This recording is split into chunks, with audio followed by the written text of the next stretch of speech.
afternoon, everyone. Today is Wednesday, July 7th, 2021, and we're here for a regular town board meeting, and I hope everyone had a pleasant 4th of July. Towards the end, the weather saved us a little bit. A lot of barbecues were going on, and I hope everyone's safe, and if any senior needs an assistance, just know, and we've repeated this over and over, it's on our website. We do have our senior hotline to assist you. And as always, we're going to begin with the Pledge of Allegiance. And Ken, can you please take the lead? Yes, thank you. I pledge allegiance to the flag of the United States of America and to the republic for which it stands, one nation, under God, indivisible, with liberty and justice for all.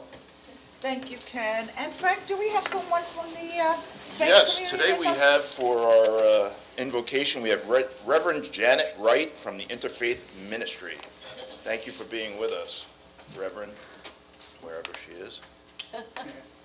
In Zoom? I didn't see her. No? Nope, she's not in Zoom? She's not. Okay, do we have anyone from the audience to say a couple of words? Denise?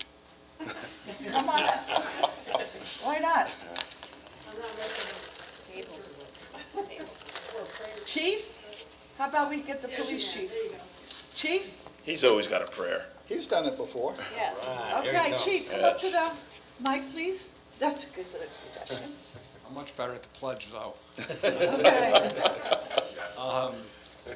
So we want to just bow our heads in the presence of our Lord, and we ask Him to watch over us this day, watch over this meeting, help us with our decisions that we have to make, help us all to be civil to one another, and to watch over the town of Riverhead, and to keep us all in His hands as we go through this meeting and go through our lives. Amen. Amen. Amen. Thank you, Chief. Thanks, Chief. Okay, before we get started, I want to wish two individuals a happy belated birthday. Hank, happy birthday, and to Jim Wooten. And a reminder, Alive at 25 festivities, they'll kick off on July 15th at 5 p.m. in downtown, and there will be fireworks. And regarding the removal of the parking district, there's some trees that were being removed, and there's some construction going on, and Tim, you're the liaison. Would you mind just catching up Sure. over what's going on? A couple things I just want to point out in reading some of the local comments. For some reason, they seem to think we've removed 18 trees for 10 parking spaces. That is completely not true. We have removed 18 trees, but we're gaining 67 parking spaces, which is quite a good amount of parking, which is much needed. And in lieu of doing that, the town has offered to replace those 18 trees with 36 other trees at the town's choosing, or at the people's choosing, and also the type of tree. We will supply a list of trees that can be chosen to be planted, and the plantings will take place on town properties and/or town parks, and that will be done later on in the fall. Okay, the parking district approved this map and plan for everybody for all the parking work that's being done. The parking district are the people that are in downtown Riverhead to pay the taxes for the parking district and for the parking. So they decided they need more spaces and they need repairs done. We have some pretty bad potholes and some busted up areas that really become a hazard for the town. So we are at our 20-year point in redoing the majority of the asphalt paving. And for the next 10 days, 2 weeks, we're going to be in the poor people out there working in this heat, are going to be out there doing the blacktop in various parking lots around town. We have notified all the business owners. We've notified by going around putting flyers on people's cars. We notified each individual business owner. We've put it into the press so everybody's aware. We need, like, certain times one parking lot has to be completely empty, so if you live in one of the apartments downtown, you need to know not to park there because we're going to come in, pave, stripe, and make repairs.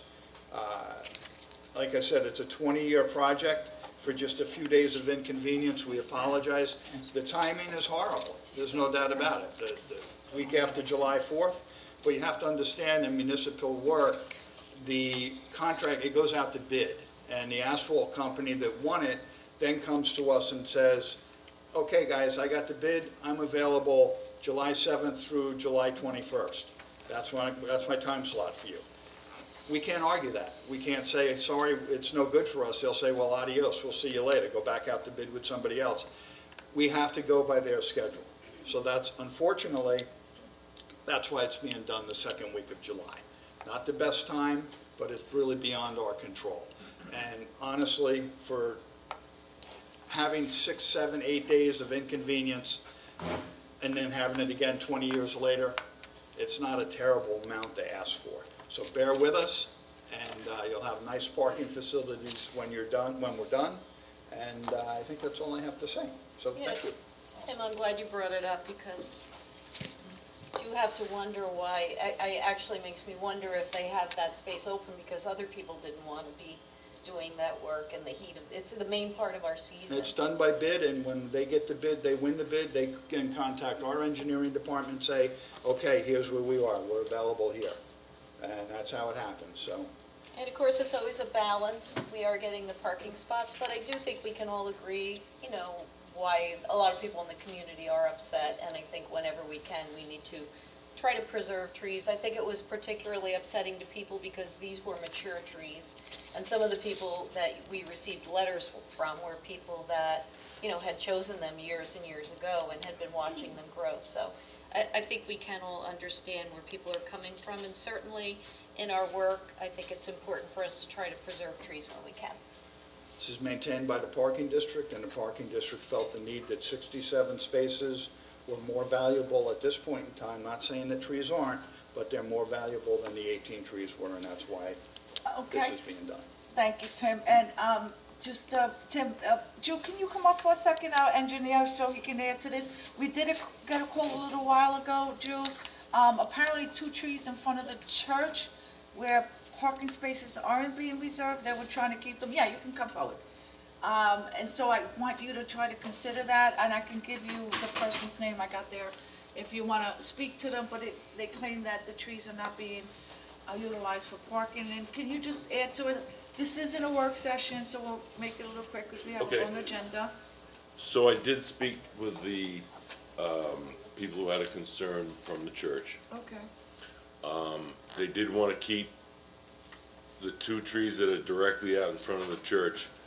Unfortunately, that area is turning into a throughway, and all the other parking spaces are being removed. So instead of parking spaces that used to be near the trees, it's just going to be a drive-through. Oh. And all the other parking spaces are shifted north, and that's how they created more.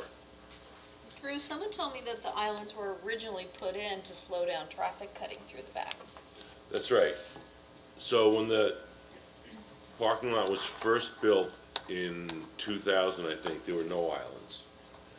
And people were going 60 miles an hour through there to miss the lights. So we put a series of, or I didn't, but I think Ken did, put a series of islands, and he was actually the one who planted the trees 20 years ago. Put a series of islands in there. Marty is a licensed architect. He redesigned the parking lot, and we have 1 island in there, which is in a strategic location. But as far as people driving 60 miles an hour through there, the way the striping is going to be done, it'll be impossible, because it'll be solid cars. And just so people know it, you're referring to Marty Sanlewski. Marty Sanlewski, who is the chairman of the Parking District Committee. Correct. Okay. Well, thank you, Joe. Oh, and just real quick, we are gonna be complete by the next Live on 25. The one on the 15th? Yes, we'll be done by then. Wow, impressive. It's 6 business days what it comes down to. Okay. All right, so thank you, Drew, and as most of you know by now, the public may watch and/or participate in today's town board meeting through viewing it on Channel 22 live, and you can log on to the town website, or you can attend a Zoom session with us, okay? And that's also, the credentials could be found out on our town website. And moving forward, can I have a first and a second to approve the minutes for the regular town board meetings of June 2nd, 2021, June 15th, 2021, and also for the special town board meeting on June 7th, 2021? So moved. Second. Great. Before we go on too, I just wanted to say thank you to the Greater Jamesport Civic Association, who had a really nice 4th of July Independence Day ceremony on Saturday morning that many of us attended. It was a great way to start the day. They always do a great job, don't they? Yes, yes. I'll just go through the roll call for the minutes. Yes, can we go through the roll call for the Sure. minutes, please? Rothwell, Yes. Behra, Yes? Kent, Yes. Hubbard, Yes. Aguirre. Yes. The minutes are approved. Okay, Diane, can you please read the communications, and if you have any reports and figures? Certainly, certainly. Thank you. Under correspondence, we had several letters regarding the pending local law to opt out of the marijuana dispensaries and on-site consumption sites. That was from Gregory McCauley, Kathy Paulus, Mary Cooper, and there were 2 anonymous letters. And then to continue on, I had a letter from Patricia Polcha. She had comments in opposition to the tree removal on First Street parking lot. There was a letter from Joyce Novak of the Peconic Estuary Partnership, and she had comments on Riverhead Community Preservation Project Plan. East End Disability Associates sent a letter of support for the pending site plan application of Island Water Park. William Van Helmond sent comments on pending sale of the EPCAL property. John McAuliffe had 2 letters. One was comments on the COVID vaccines and drag racing, and the second letter was shared information on COVID vaccines. Under reports, the tax receiver total tax collection to date as of June 29th, $167,105,975.21. The Wading River Fire District submitted a regulatory basis 2020 financial statements. Town clerk, June 2021 monthly report was $10,095.75. The building department submitted their June 2021 monthly report, and that was $95,852.25. And I did neglect to mention a letter that we got just today from the Greater Jamesport Civic Association, and they were voicing their opposition to the special permit application of the 2-story medical professional office building in Acapulco. And that was it. That's all I had. Okay, before we go on, I would just like to welcome back Officer Spratson. I remember that day last year when he was airlifted, and all the brothers in blue, we were all praying at Stony Brook, and it's good to see that he walked through those doors. And he has a long journey, but we're gonna stay with him and give him whatever support that he needs. It was an awesome surprise to see him when he came into town hall. What a great way to start the day. So welcome back. Okay, thank you, Joanne. Moving forward, we're not going to begin the public hearing portion of this meeting. Today, the first public hearing was scheduled for 2:05, and it is 2:25. We're opening up a public hearing for the consideration of a proposed special permit application for the Chernoff Professional Office Building, seeking to construct a 2-story medical professional office. And before we open it to the public, I'm going to ask Greg Bergman to come, one of our planners in the planning department, to come forward and just briefly review the topic again for the public so they could be well informed. Thank you, Madam Supervisor, members of the board. What we have a public hearing for right now is a special permit application seeking to obtain a special permit to erect a 2-story professional medical office building at a site located at 331 Main Road in Aquabog, New York. Just for a brief history, the town board back in 2020 classified the application as a type 1 action pursuant to SECRA. We did an initiated coordinated review at that time. The town board, by resolution dated May 4th of this year, issued a negative declaration which allowed the applicant to obtain the necessary variances from the Zoning Board of Appeal appeals. They sought variances for increases in floor area ratio and impervious coverage.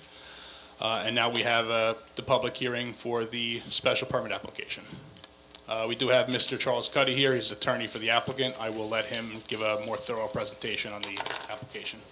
Thank you, Greg. Mr. Cuddy, can you please come forward and state your name and your hamlet, please? Charles Cuddy, I have an office at 445 Griffin Avenue, Riverhead, New York. Good afternoon. Good afternoon. I represent Ira Chernoff and Mark Chernoff, who are orthopedists.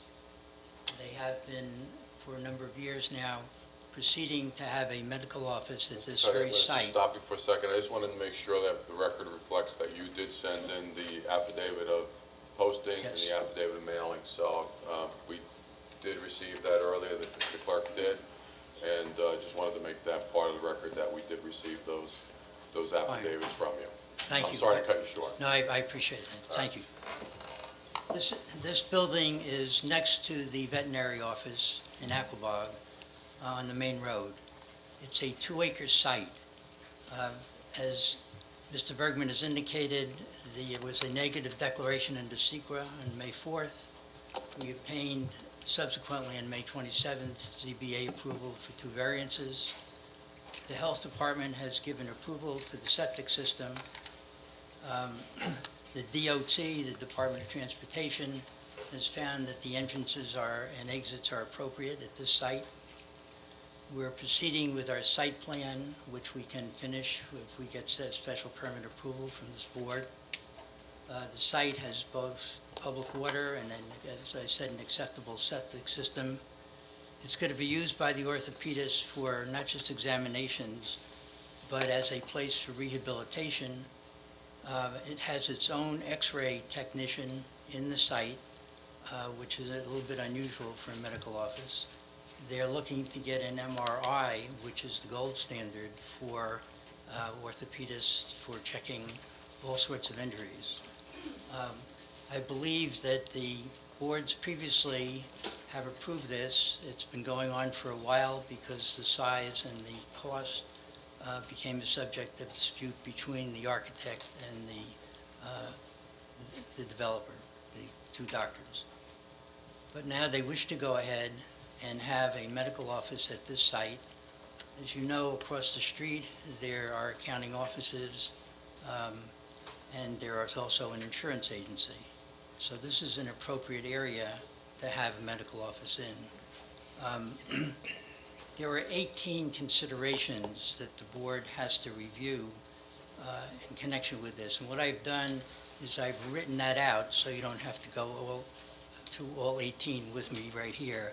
But I'll hand this up, and what I've done is I have one for each of the board members, one for the town attorney, and one for the town clerk. Mr. Cuddy, was that provided to us prior to the meeting today? Excuse me? Was that provided to us prior to the meeting today? Because we usually, when something's handed out, we put it on the net before. No, it wasn't, I didn't. Okay, so now we have to put it up on the net. Okay. Okay. Devin, can you make sure that that's available?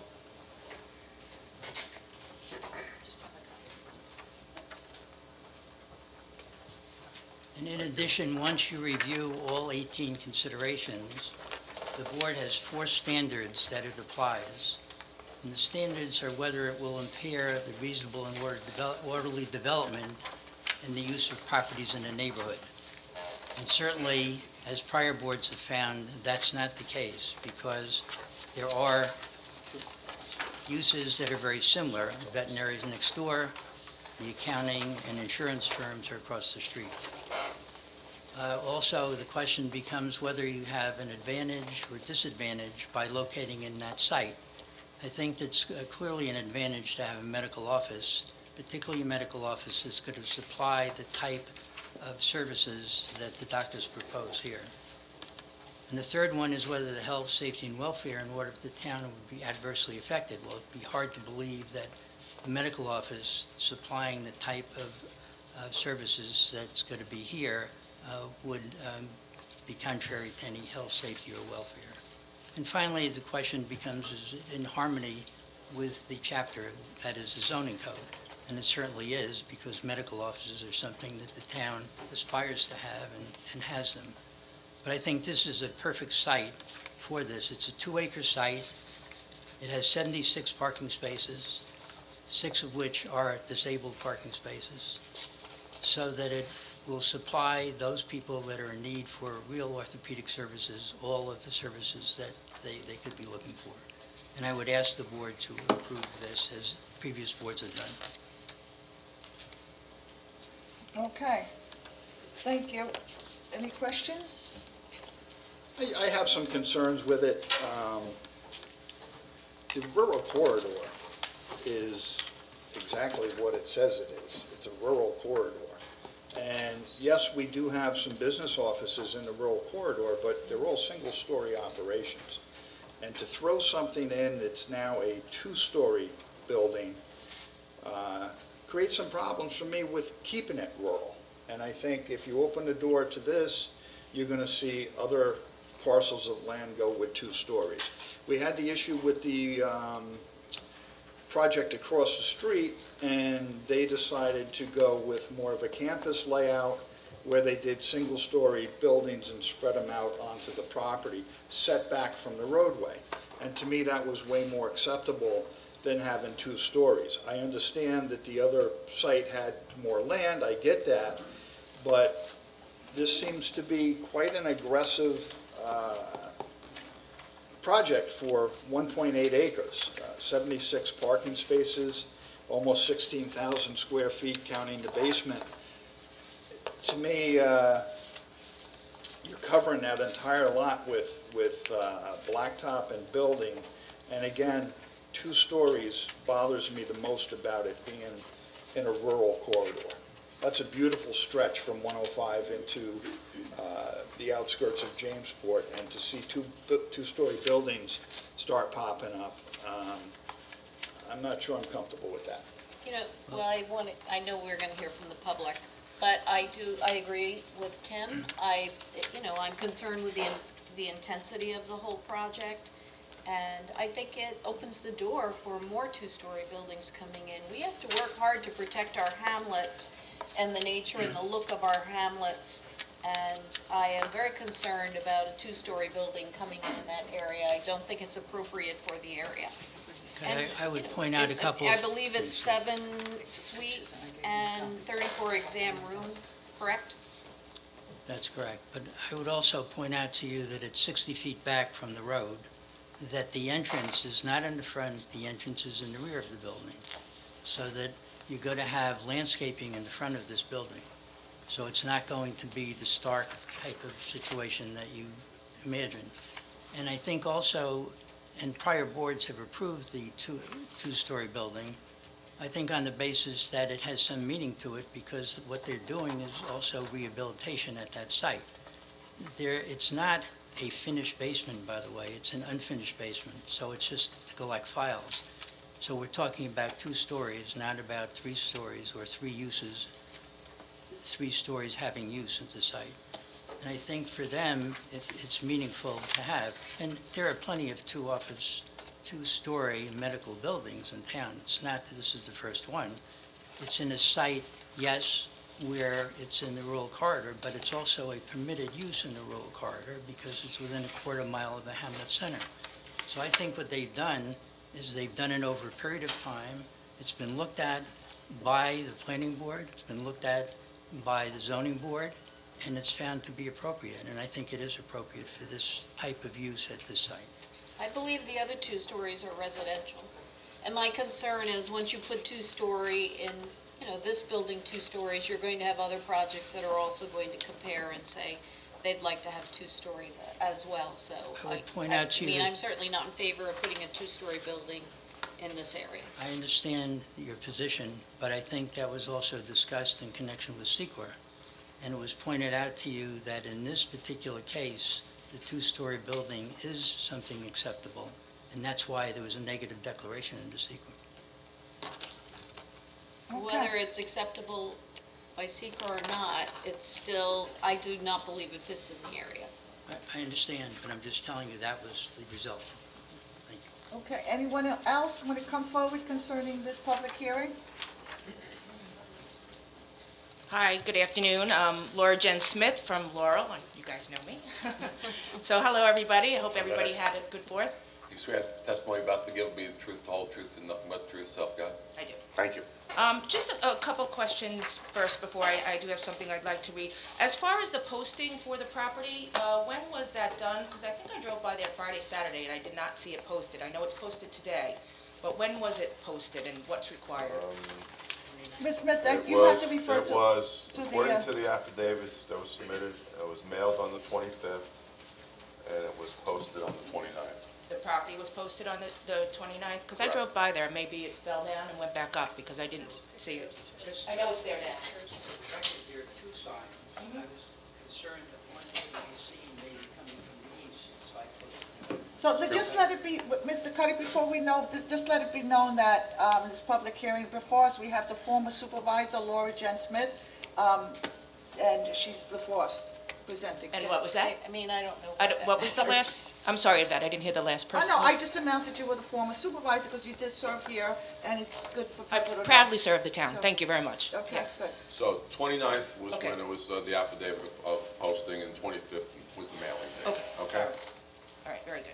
So obviously, I'm here today to speak on the special permit application for the Turner's Office application. First, I would like to speak to the intent of the rural corridor zoning in which this particular property lies. As stated in the code for the rural corridor, it is the intent of the rural corridor district to allow a very limited range of roadside shops, services that are compatible with the agricultural and rural setting along arterial roads such as Route 25, and as I said, this is where the property is located. Permitted uses as of right are things such as agricultural production, antique stores, single and two-family homes. This medical office suite is not an as-of-right development, but it can be granted by special permit granted by this town board. And if you reach a determination that a special permit for this proposal should be issued, each individual permit as they are issued is to be considered as an individual case. These are the items to be considered by the reviewing board as part of the special code. Is this site particularly suitable for the location of such use in the community? Is the plot sufficient, appropriate, and adequate for the use and reasonable anticipation of the operation? In the staff report, I did not see any comments on the anticipated operation for this medical facility. And also that the intensity of the proposed specially permitted use is justified in light of similar uses within the zoning district.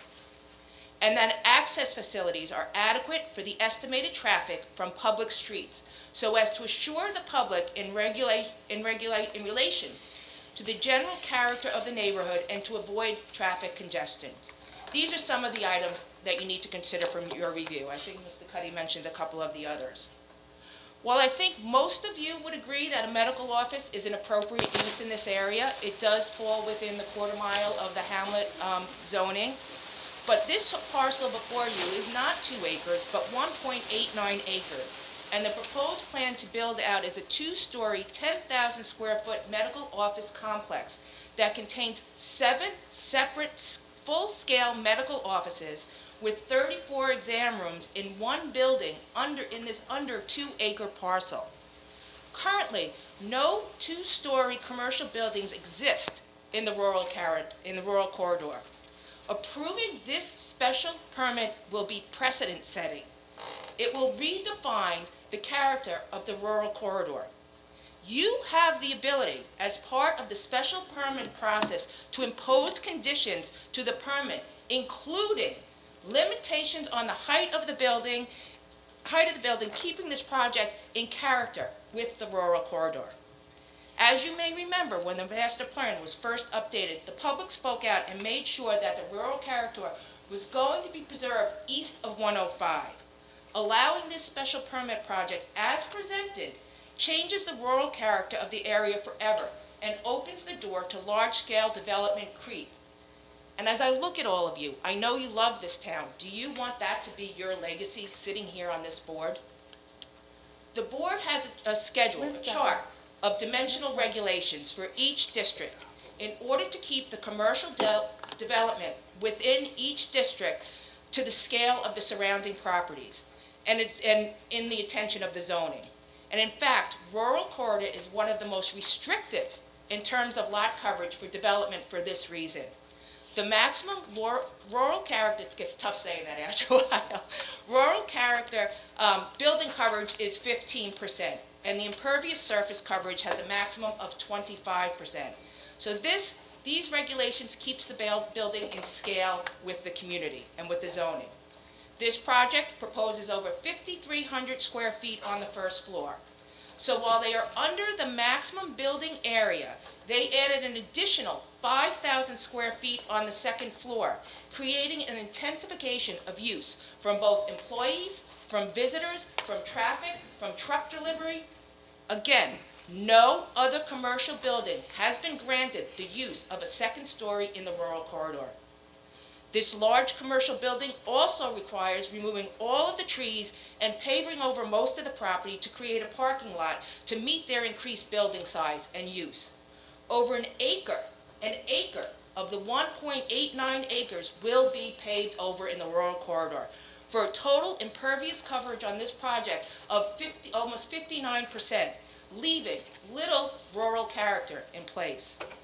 So I urge you, the board, to consider the following when making your determination.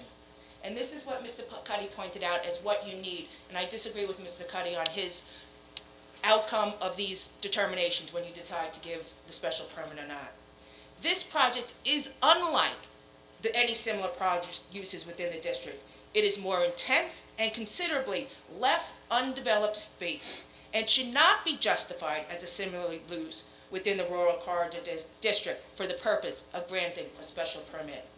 I also urge you to review the appropriateness of the anticipated operation of the facility on such a small parcel in the rural corridor.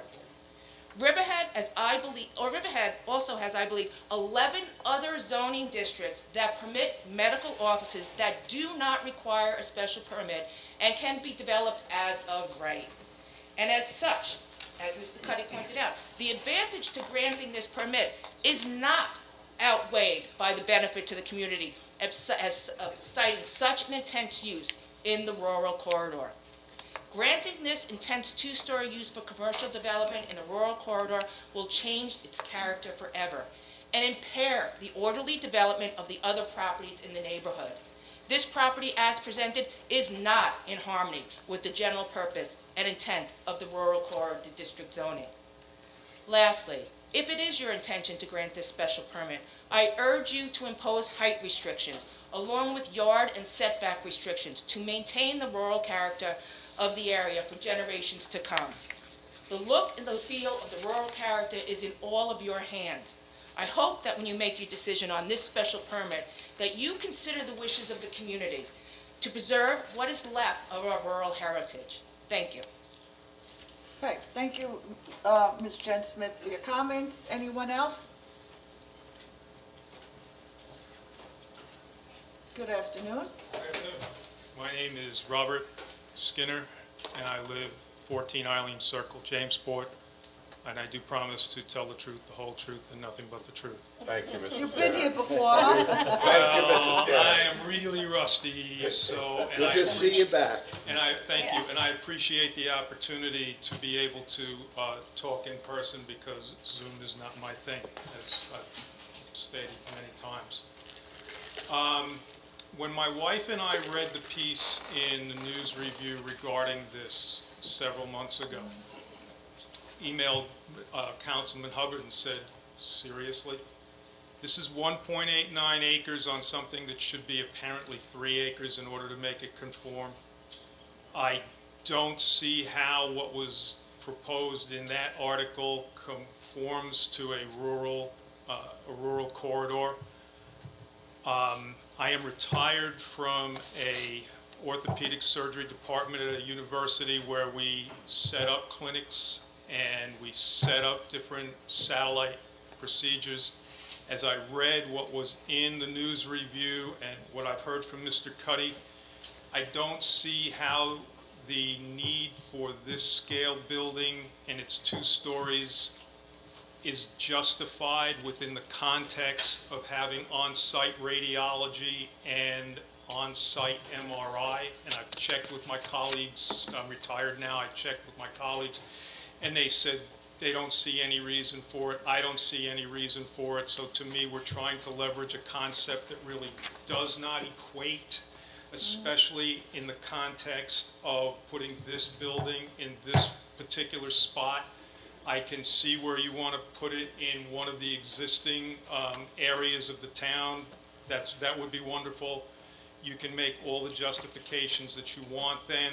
I don't see where those justifications override what you're trying to preserve as far as a rural concept going to the east end of the town.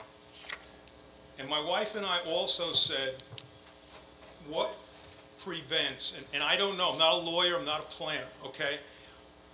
What prevents the establishment of this particular entity, and then 6-8 years from now it gets sold and converted to something else? Is there anything within the, bylaws of the town or whatever that can ensure that if this is intended to be a medical facility, et cetera, that it remains that, and then does not become some two-story building that can be leveraged to get a better dollar on sale later on?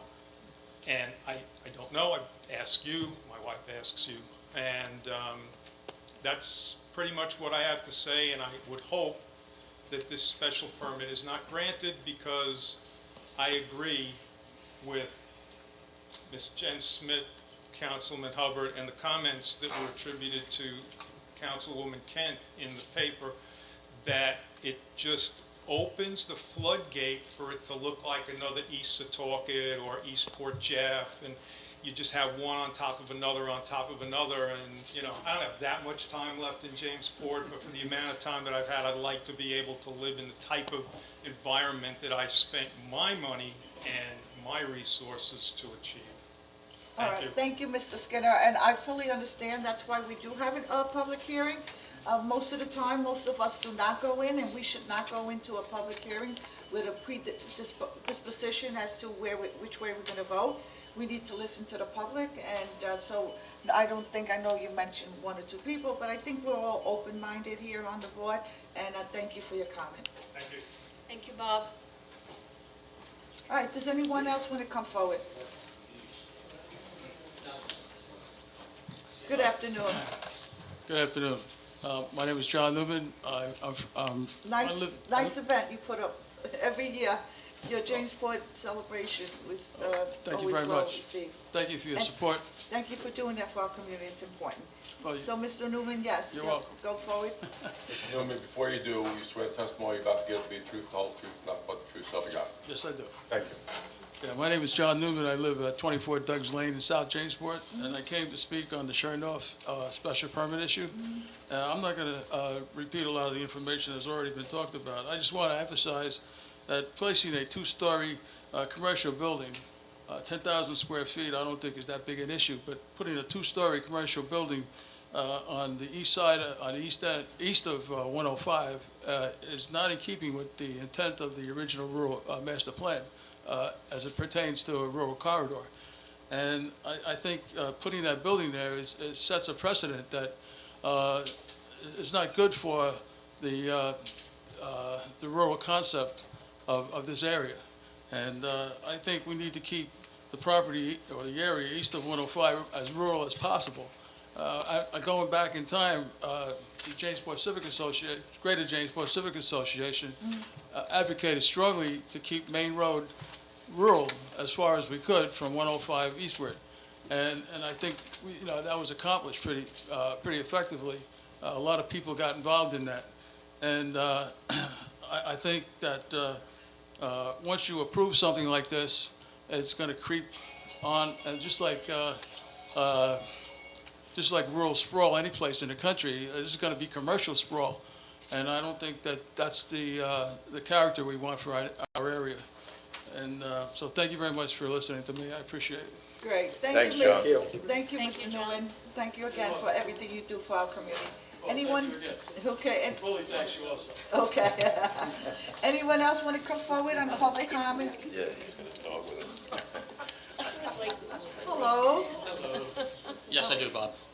Very No. good. Thank you, John. Nope, he has to say it. Quick and easy, I agree with the previous speakers, I agree with Councilman Hubbard, I agree with Councilwoman Kent. East of 105? No. West of 105? Can you say his name? Yes. Thank you very much. Hold on. John Cullen. I'm sorry. Name, Sean Cullen, how, Northville. like this- yeah. We're good? Thank you, John. Thank you. Anyone else want to come forward? All right, yes, Mr. Cuddy? I just want to point out a couple of things in context. The reason that the impervious surface is the way it is because it's an orthopedist site. And the zoning board has looked at this 3 different times and found that each time that you can't put pervious type of material down because when you have crutches and when you have a wheelchair, pretty hard to go over the gravel. So that's why the impervious surface area is significant. Secondly, I'd like you to just imagine something. This is over 80,000 square feet. The footprint of this building is 5,000 square feet.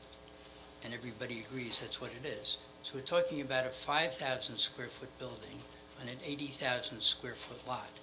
So it's not the tremendous obstruction that everybody has talked about today. This is a 2-story building because it has uses that will be significant to the community. And I think it has some meaning to it, and other town boards have found that it did. Thank you. Thank you. Anyone else here present? Chip, do we have anyone on Zoom? Yes, we do. Okay, great. Can you bring them forward one at a time?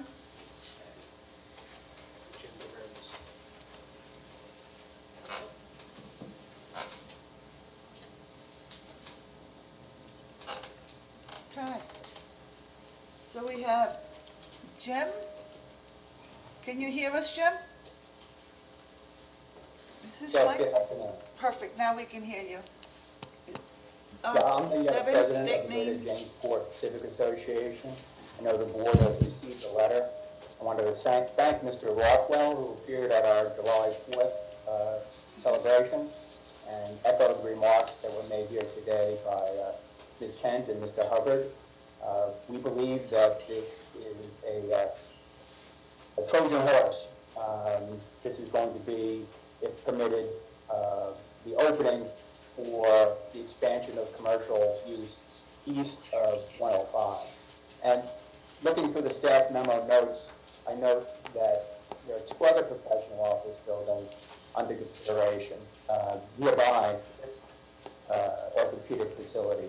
Each one of those facilities is over 15,000 square feet of commercial space, and combined with this orthopedic office, it would be nearly 45,000 square feet.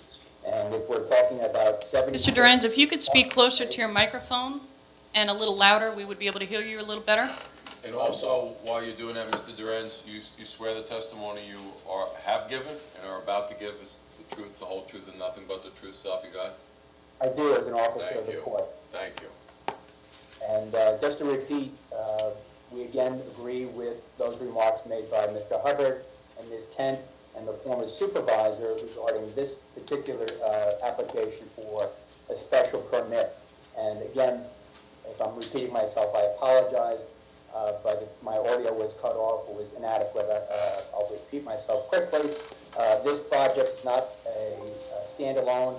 It should be considered along with the other properties under consideration for commercial zoning in the rural area. And with that, we're talking about 60,000 plus square feet of commercial space east of 105 into the rural quarter that is totally unacceptable to the Civic Association, which includes Aquabog, Jamesport, South Jamesport, and portions of Laurel. We believe that the medical office being proposed here would be better suited in those areas that we have seen ballooned in the last few years, where a special permit would not be necessary, and that Dr. Chernoff could open their practice without having to go through this lengthy, expensive process. If this is going to be approved, despite everyone's objections to it, or a good majority of our objections, it should be limited in height. Again, a two-story structure, a commercial structure in this rural zone is unacceptable. It should be at least in conformity with surrounding buildings, commercial buildings, one story. And the parking should be limited. I would also note that if we're going to be allowing these 3 commercial properties to be developed, that area of Route 25, east of 105, highly trafficked. I go through there every day, twice a day, and there's quite a long line of traffic both going east and west. And to turn into or out of that office would be risky at best. And as a consequence, Doctors Chernoff may have some repeat customers if anyone is involved in a motor vehicle accident. But I want to thank the council or the town board for taking the time to hear our criticisms of this, and also to accept the letter that we had sent along with my personal opinions. Thank you. Great, thank you, Jim. Chip, do we have anyone else? We do. Okay.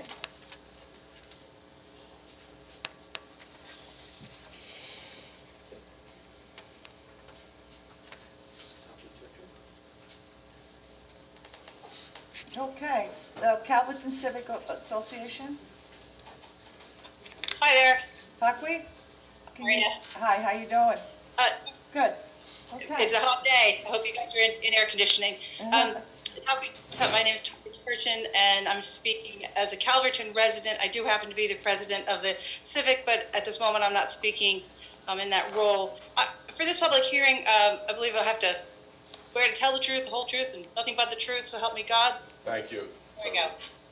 Very briefly, I'd like to speak in support of the previous speakers, Ms. Jen Smith and Mr. Jim Duran's, for the sole purpose of preserving the character and shape of their community as it pertains to the rural corridor. And as the gentleman, I believe I heard, I'm not sure what his name was, but I heard east of 105 equals no for this. West of 105 would be a yes, and I'm in agreement with that. Thank you very much. All right, thank you, Takwi. Anyone else? That's it for Zoom. That's it. Any comments from the town board members? We have a hand up in the Zoom room, Supervisor. Oh, you do have a hand up? Okay. The initials RDH. Okay, they have to identify themselves and get sworn in. RDH, if you can hear us, if you could unmute and state your name and hamlet for the record, please. Yes, this is Hariri of Aquabog. I'm sorry, what's your name? Ron Hariri of Aquabog. Oh, Ron Hariri from Aquabog. Okay. Mr. Hariri, go ahead. So, I think it's important that... Has he been sworn in? He's also an attorney, so he should know. Yeah. Can we swear him in, please? Ron, testimony about to give, be the truth, the whole truth, and nothing but the truth, so help you God? Yeah. Thank you, Ron. Okay, great, thank you. So, boards were the that and Mr. Hariri, you're not coming in clear. Can you change your location or get closer to the mic, please? How's the signal, Chip? We're doing well. We're doing okay, so it's on your end. Okay, give me a sec.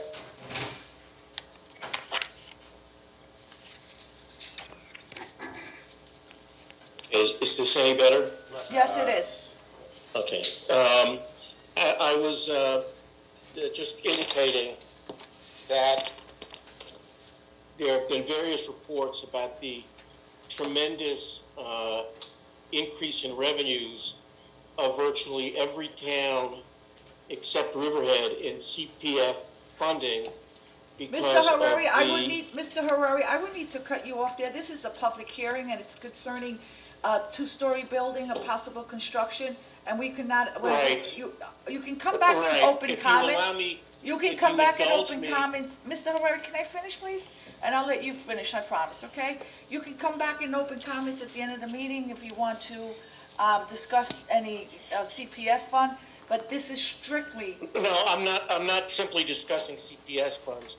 well, I you simply wanna mentioned make and the you made a point- statement, Mr. Harari, and I would please, there's a lot of people here that want to I would speak. respectfully request that you allow me to continue, and perhaps you can discern the point of my statement. Well, you brought My CPF. point is, Okay, go my ahead. point is that your decisions with respect to zoning, with respect to the character of our town, have a dramatic impact on whether people want to live in our town.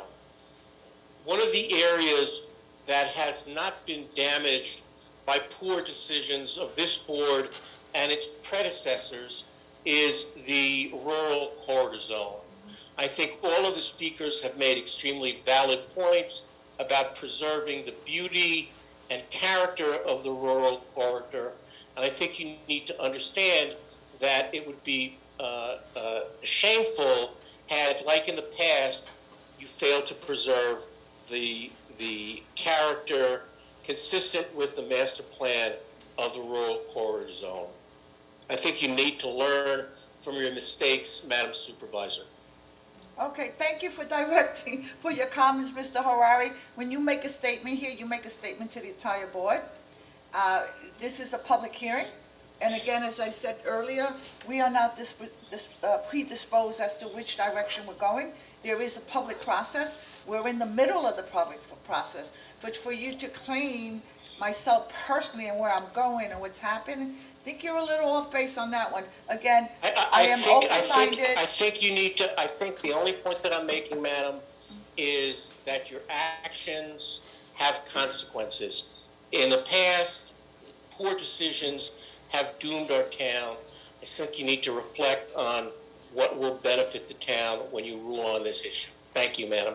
Okay, thank you, Mr. Harari. And again, that was in the past. We're going to look forward, and this is a town board, and it's a five-member town board, and we all make decisions as to the direction that we want to move. And again, this is a public comment section concerning, and a public hearing, and this is why we're here, to have an open process and protect our whole community. So, moving forward, anyone else concerning this public hearing? That's it. Okay, so I'm going to close this public hearing. It is 3:05. Public hearing closed. We're going to leave it open for 10 days for written comments until 4:30 p.m. on July 16, 2021 at the town clerk's office. Give us a couple of seconds as we move on to the next public hearing. Okay, our last public hearing for today was scheduled for 2:05, and it is now 3:06. And we are opening this hearing to hear from our citizens' views on community development needs concerning the CARES Act funding. I'll ask Dawn Thomas to come forward. She's our CDA director. I'll ask her to come forward and to explain this item for us before we'll open it up to comments to the public. Dawn, good afternoon. Hi, good afternoon all. This public hearing is for public comment on the town's expenditures relating to community development block grant funding, which is provided to us through Suffolk County in a consortium. And we received in round 3 of the CARES Act funding, I believe, $75,000. And so the board needs to hear public comment on that, those expenditures or proposed expenditures, and then the board can decide how it wants to go with that. Okay, perfect. Anyone from the public want to go forward? Hello, how are you? Hi, my name is Gwen Mack. Hi, Gwen, how are you? Fine. First, I just want to thank you for all the work that you did concerning the reform bill. You were very professional, you gave us a lot of input, and I know that you're very involved with your community, and I want to thank you for your professionalism. And I swear to tell the truth. Okay. And I just told the truth. Thank you, Gwen. I'm calling about the community development. I'm with the Church of the Harvest Food Pantry, and we do a lot of help for the community. We also do homebound, so any financial help we can get from the board in this grant would be greatly appreciated. Okay. Short and sweet. Well said. Well said. Thank you for joining us today. Anyone else from the public want to come forward? Hello. Good afternoon. Good afternoon. Dwayne Eliza, Riverhead. Hi, Dwayne, how are you? All right, how are you? Did we take basketball take off this time? Yes, we are. Okay. We got the approval from Ray Coyne to move forward. So No, we can't thank you wait. guys and the town. Yep, the board, I'm sure we're gonna go for it. I know Tim is very involved with it, Yes, so yes. for many years, right, Tim? Looking forward to He runs seeing a you guys there. fantastic Yes, program up there. and we really look forward to doing it. That's why we're here. Other than, us doing a basketball tournament, we've been noticing that in our communities that they, And I just want to thank you for also being part of our reform committee. you're welcome. Okay, you did a good job. Thank you. Okay. You In have to our get sworn in? communities, we look like, we need more help from the town to do other things with, people who are suffering from the COVID as far as mental health, knowledge of knowing what's going on, why they won't get the vaccine and stuff like that. We are teaming up with Spirit's Promise. I'll let Marissa Stratton know. She'll explain to what it is, and Okay, she'll let you know. okay. Thank you, Dwayne. Thanks, Dwayne. So, how you doing, Marissa? Good to see you again. Good to see you too. I swear to tell, told the whole truth? No? Okay. What? So, I am here today because I have been a resident of Riverhead for over 11 years. I'm a Nassau County girl, but I hate going back there. Don't tell my family. But I love it out here. I feel like I've always lived here. And what I'd like to do is I'd like to bridge the gap between Sound Avenue and Main Street, and try to help people who really need mental tools to help them after this year of 2020 that we've had. We'd like to implement some programs at our farm where the horses, I'm a life coach, a grief counselor, and I work with kids and adults in trauma. This has really traumatized most of us. I don't think everybody realizes the extent of it until this year. After we're coming back into the normal, it's a very different way of life that we are experiencing because of the loss of the lives that we thought we were going to have. So I'm proposing that with Dwayne, we work together with Stop the Violence and Spirit's Promise could come together and help the kids deal with all the anxiety that they have to work with. I've had calls from so many parents. Children have gone mute. They don't even know how to be in school anymore. So my whole objective, my entire life, is how can I help? So I'm asking for your help to help us. Thank you. Thank you so much. Hi. Good afternoon. Good afternoon. I'm Joanne Vitale from Rise Life Services. Yes, Joanne, good to see you again. Nice to see you all. Yes. I guess. I'm here to ask for some consideration for the food pantry that I run across the street at Rise's office. We're a community food pantry. Joanne, could you pull the microphone a little closer and speak a little louder, please? Yep. We're a community food pantry. We've been here in Riverhead operating the food pantry as well as our residential services and our day program services, but we opened a community food pantry about 4 years ago, and through COVID-19 we've seen an increase, a tremendous increase in the need in the area. We've also partnered with the Department of Health, so when folks in Riverhead and the surrounding towns are diagnosed with COVID-19 and they can't get out to get food because they can't afford food delivery, we provide delivery services to them and bring them food. So if there's any consideration to help my food pantry, I'd appreciate it. Perfect. Thank you, Joanne. Good to Thank you. see you. Thank you for what you Stay do. in touch. I know Yes. you have a big project coming up. Yes. Okay. Mr. Kearns, candidate for council. I'm here for, can you hear me? We are not announce everybody, doesn't matter. I'm here to support, I'm sorry, Bob Curran. I'm wearing the hat as president of the Riverhead Chamber of Commerce. Okay. Okay, and I'm here to support Stop the Violence. In addition to, I'm familiar with their organization and familiar with Spirit's Promise, and also familiar with the fact that the mental health issue is not just with the youth, but it's going on all over town. So I'm here to advocate that funds go toward Stop the Violence because of what they're doing. They have an amazing organization that's known regionally. It brings a lot of attention to Riverhead as a result of what they're doing, and I fully support their expansion. Thank you, Mr. Kearns. Thank you.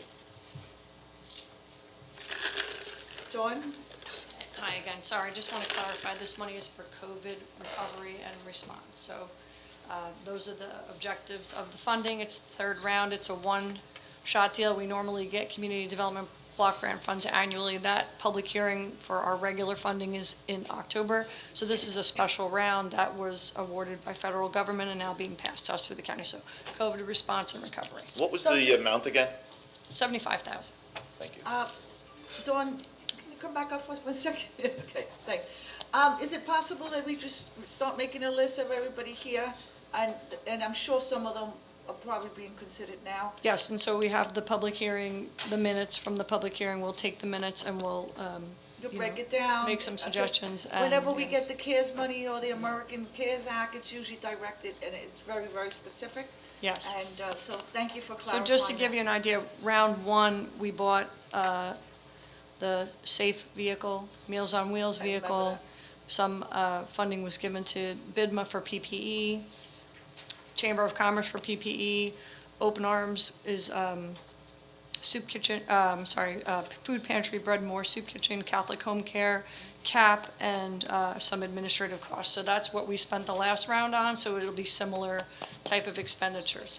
And Dawn, you'll have that discussion with us. We'll be involved in that discussion. Of course, it is ultimately your decision. Good, thank you. Dawn, is there a round 3 coming? Well, actually, this is round 3. Yeah, I don't think this there's is any fourth. more rounds of this funding, but it's been very, very helpful to us.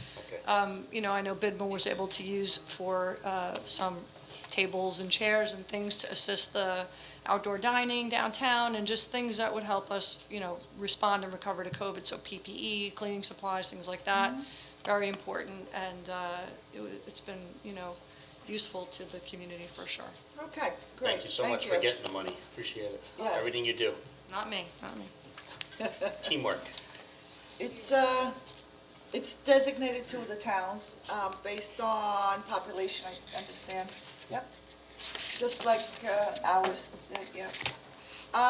Chip, do we have anyone in the room? We don't. We don't, okay. No one from the public? Okay. So I think now we're gonna close this public, portion of the meeting, and we're gonna leave it open for written comment, until, actually, as directed by the Suffolk County, until 4:30 PM on July 14, 2021, at the town clerk's office. And this is going to conclude the public hearing portion of our meeting. We'll now move on to public comments on the resolutions before us today. Does anyone from the audience wish to be heard on any of the resolutions before us today? Yes, so you want to come up forward? Just a reminder to everybody going to make comments on any of the resolutions before the board today. State your name and hamlet, please, and keep your comments limited to 5 minutes. Thank you. Peter Fertig, Bob Feller Act of Valor Award Foundation. Madam Supervisor, members of the board, I represent the Bob Feller Act of Valor Award Foundation. We are the direct intersection between the United States Navy and Marine Corps and Major League Baseball. We are looking for a permit to run a 5K for military suicide. on Saturday, September 18th. Is this a resolution before us today? Yes, one of the 255s. Who put it in? Okay, hold on. Who put it in? The town clerk's office puts all the 255s in. Okay, oh, so it's just a simple 255? Yes. Okay, Yes. got it. So it's gonna be presented before us. I know it wasn't presented to us before that. Okay, great, thank you. So we have included 3 different locations in the Calverton Veterans Park. We are supported by Strong Island Running Club, Mr. John McHugh, who has done the event there prior. Okay. We have also, as Plan B, been offered Riverhead Town, although our priority is obviously to run it in Calverton. We have included pictures for you of the 5K. I know there were some questions regarding parking. So prior to us coming to this meeting today, John and I met and happened to have seen a nice lacrosse tournament that had about 1,500 people in the facility. So we know that having a race of between anywhere from 200 to 500, maybe more, is doable. As far as parking, there's plenty of room for parking. There was plenty of porta potties there. If we need more, we'll get more. That's pretty much it, John. Want to add anything? Yeah, no, just John McHugh from Setauket and Hi. Strong Island Running Club. Nice to meet you all. The principal concern for us as the applicants is... Closer to the mic, please, John. The principal concern, I got teacher voice. So, principal concern for us as the applicants here and for the Bob Feller Foundation is which course or which path you'll allow us to use. I know that Peter provided you with 3 possible choices, one using the runway, but there was an issue with a NASCAR event of some sort. And then we gave you 2 alternative out and backs using the Vietnam Veterans Memorial Walkway, neither of which would be impacted by traffic flow, and we'd be able to secure those locations. We would just need to know which one you would want us to use so that we can better plan for that event. Okay, so I think now at this moment, the resolution is going in, it'll be voted on in the next town board meeting, but it will be reviewed by the police chief, and we will consult with myself. We also have our councilman, we're gonna vote on it today, okay, so we have our liaison here, so you should be in contact with him. Councilman Kent Rothwell is our military liaison, and he's done a great job, and I'm sure that he'll be working with you. And actually, we're gonna vote on it today, so we'll take it from there, and myself and the chief will review it. Any communication, do you want to say anything in this regard? I did just send an email, and I know that the town clerk's office spoke to you, and so I think Carol reached out to you as well, and that was, the initial concern was about where the parking is in terms of, I think your original comment was about parking on the grass, so we had a little bit concerns about that, and the logistics, and whether or not the DEC would approve of parking on our grass, so.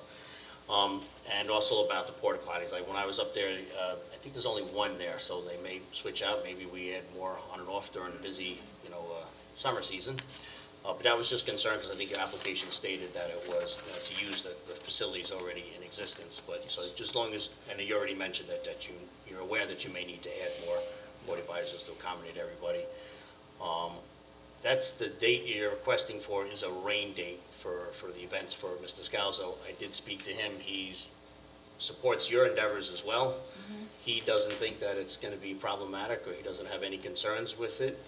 In other words, if he had his event in the afternoon, I believe yours is in the morning, right?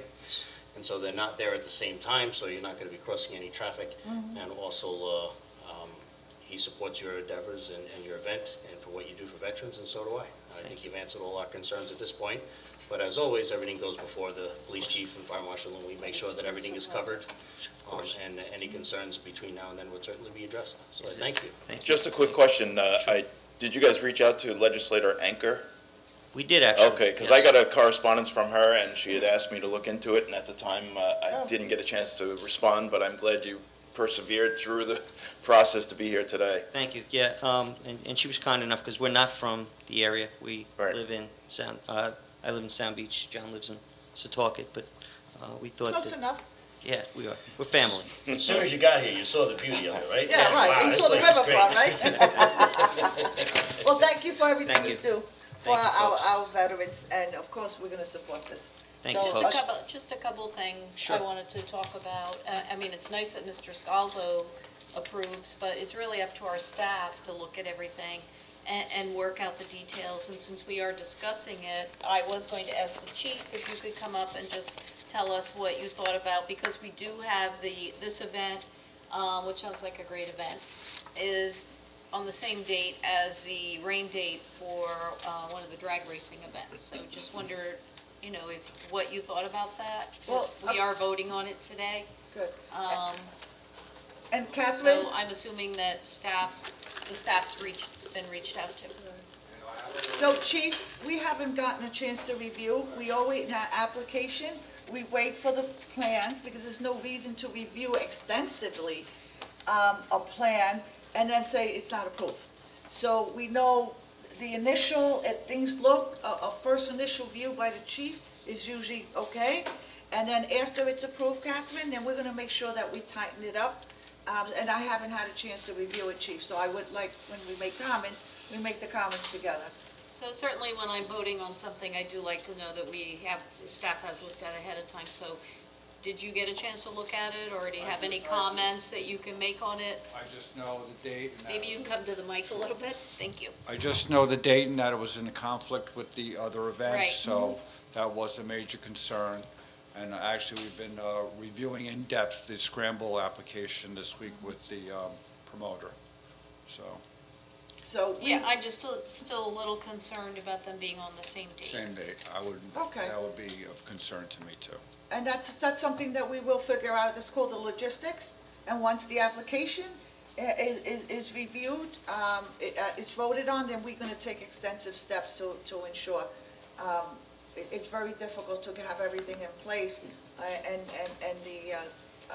the applicant put all these safeguards and pay for them. A lot of times you have to pay for them, you're gonna contract people, and then not get the application approved. So we'll, I Yeah, think and Monday. As far as scramble is concerned, his plans aren't finalized yet, so I That's don't even correct. know how that's going to wind up. Yep. Well, and I'm going to disagree too. I think that details should be looked at and things should be worked out ahead of time before we move forward. I mean, we don't want to have someone moving forward. We want to work it all out ahead of time. It's being proactive and it makes sense. And that's called with conditions. Almost everything, when you make contracts and you approve, you always have conditions. And we're going to definitely, Catherine, have conditions if we see things are not in line with what they should be. But initially, the application's put before us, it looks okay. And then we're going to take extensive measures. And we have to, again, we have a finalized scramble or the drag racing. So it's a process, and it will get done. It definitely will get done. Well, conditions, I understand that there are conditions, but I would think everything is looked at and conditions are figured out prior to it coming to a vote. I think sometimes we have this discussion and we may approve a particular event and we like to see the event come to fruition, but ultimately, every event, every 255 does go before the police chief, it goes before the fire marshal, and they can at any point say, this is not going to happen, I have safety concerns, and safety stops everything. And so, and I think the chief has always been diligently looking at every one. But I also understand that if somebody has a concept or an idea and they come before us and they discuss it, I can't see the chief of police being inundated with every idea or every concept if it doesn't come to fruition or if the town board is against a particular event. And so I have confidence that whatever our decision is, the chief is going to protect us. He's going to guide us hereafter, and so will the fire marshal. And they'll make their secondary research of every application that goes before us and deem whether or not it's safe to go forward. Yes, and we did get good comments from you on the drag racing, but the comments came in 2 days after the event was approved. I'd like to see the comments beforehand. It makes sense to me. It does, and you Certainly can makes request them sense. at any time. We can request I them did. at any time. Good, I did. so you requested them, good, and I'm sure he's gonna send them to all of us. Also, even doing the drag racing, we can stop that at any minute, myself or the police, in consultation with the police chief, and even board members, we can stop any event from occurring if we see it doesn't go in the proper direction. And it's a process, and so we're gonna move away from this topic, and we're gonna see if anyone else wants to, make a comment concerning the resolutions before us today. Thank you, Chief. Thank you, men. Yes, I'd like to thank the board for their time. Thank you. okay, you take care. Thank you what you do Best for our of luck. veterans. And I think we need to consider moving forward, working out the details prior to approving things. we're not approving, Catherine, we are approving the application to go forward. There is a big difference. And at any time in the process, we can stop it, even during the event. So what we're approving is not, it's not a thorough application. What we're approving is that this looks good, we will have the application, it seems like it meets the parameters, and then we're gonna go into it in detail. I cannot do my job if I take every application that comes before us, then I will be called the 255 queen, all right? There is a process, and I understand your concerns, and the bottom line is to protect the safety of our residents and ensure that our environment is safeguarded and ensure that all the information that's needed. But in either case, hello, how are you? You're back again every week. I know. You're happy? Well, it's to keep everybody happy that the community is part of your deliberations. It's always been, especially through Zoom, and anybody showed up in town hall, we never really turned them around, turned them away. But thank you for coming today. Okay, John McAuliffe I from know. Rolling Woods in Riverhead. Just on this last dialogue, maybe the town attorney can venture an opinion, or whether you should start calling things something else. If it's not a resolution that finally approves something, then maybe you need to call it a contingent resolution, if that's your intention. I mean, it's an unusual procedure. But at any Resolution rate, with that's conditions. not what I'm here to talk about. I'm just Oh, responding okay. to, on resolutions. First, number 481 on the NDC agreement. It looks like a very good organization with high-quality skills, and I hope that you bring them in to evaluate EPCAL and the contract and the Germasians and Preston, and use some professional skills to go beyond the kind of conversation you had with the Germasians. So that's just a passing comment, that because it looks like a skill that would be very beneficial to the town, or a skill set.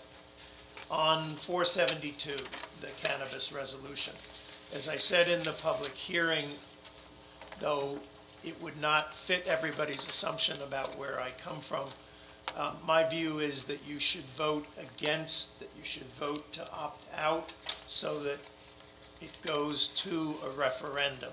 I think what we saw in the hearing was a lot of fevered ideological positions, and what we need to have is a careful presentation of facts, both pro and con, and a discussion in the community, and a vote by referendum of the community.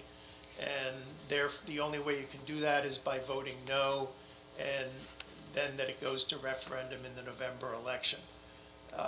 I think it's a social question, it's a medical question, it's a political question, and it just needs time and more thoughtfulness than took place in the hearing or in the polling online.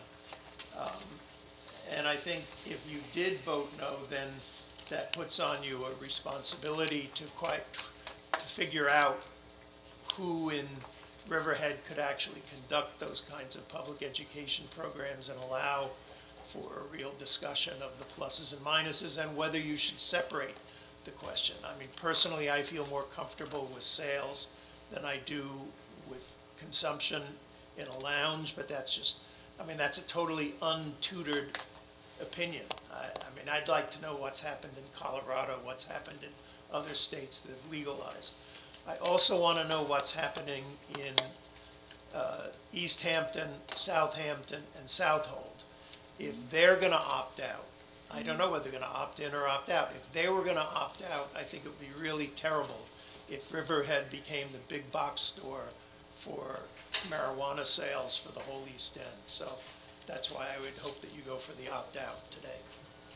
Doug, can I just clarify, because I think sometimes you get confusion, if I can ask. It's, the wording actually says adopts a local law to opt out. So I think you'd be wanting us to vote yes. Yes, exactly. Yes, it's to When you reverse. said So please- yes to opt out. Yes, but when Yeah. you said please vote no, I just clarified. Sorry, yeah, I'm okay, you're right. It's a- Thank you. watching out again for you. clarifying John, that. everybody's confused about it.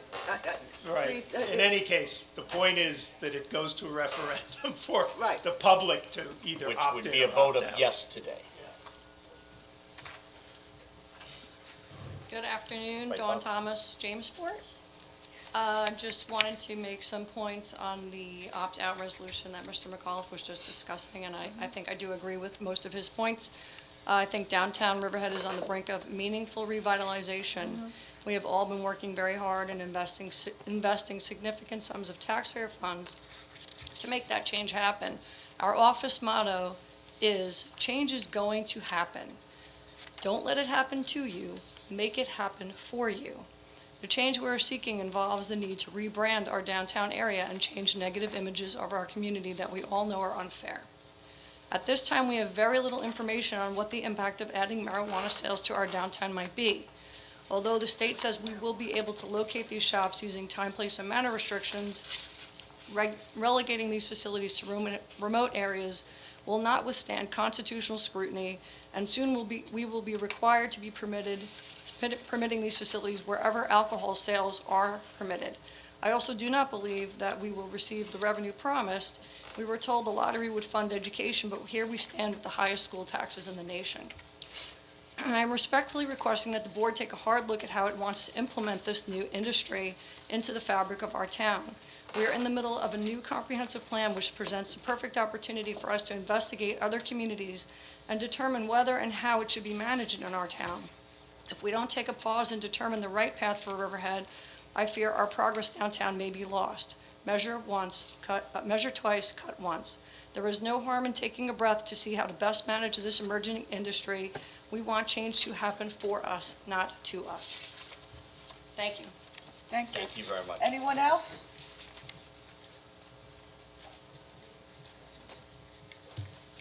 Good afternoon. Good afternoon. Mike Foley from Reeves Park. I'm speaking on two resolutions, number 472 on my own behalf, and on Resolution 487 on behalf of Sound Park Heights that represents our community in Reeves Park. If any of you are looking at your agenda packets, the thing I'm asking about on 487 is on page 158. So on Resolution 472 on opting out of marijuana. Marijuana has been legalized in the state of New York. Marijuana now is going to be determined, is it going to be a revenue stream or not a revenue stream? Denise Civiletti wrote an article, apparently had solicited comments from the 5 town board members. And, you know, Denise has never been wrong on her quotes. So I want to thank Frank and Catherine and Tim, who have already stated that they're going to vote no on opting out. To Ken, you were appointed to the town council, taking over the rest of the term of Jody when she moved up. Ken, you own and operate funeral homes. I'll ask you on your own experience, how many tragedies have you seen from OxyContin, heroin, fentanyl overdoses? How many tragedies have you seen from alcoholics that died too young without anything and often without their families? You've consoled many, many families. How many people have you buried from marijuana overdoses?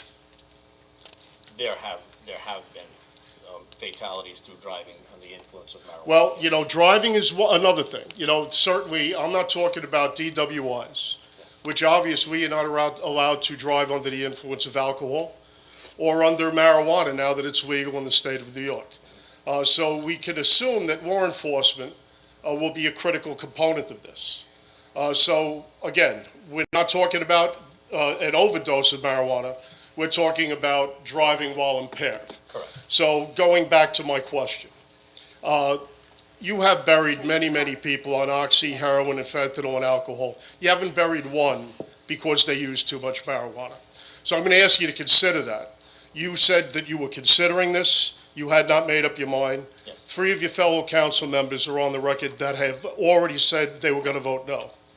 Yvette, you have a career in the NYPD. Law enforcement normally has a bias against drug use because during your career, you've seen nothing but the worst of what drug overdoses and drug abuses do. You've seen children neglected. You've seen robberies that made absolutely no sense. You've seen murders conducted because they needed to put that needle in their arm. I understand your bias, I really do. But now you're elected for the town of Riverhead as the supervisor. There was a survey taken.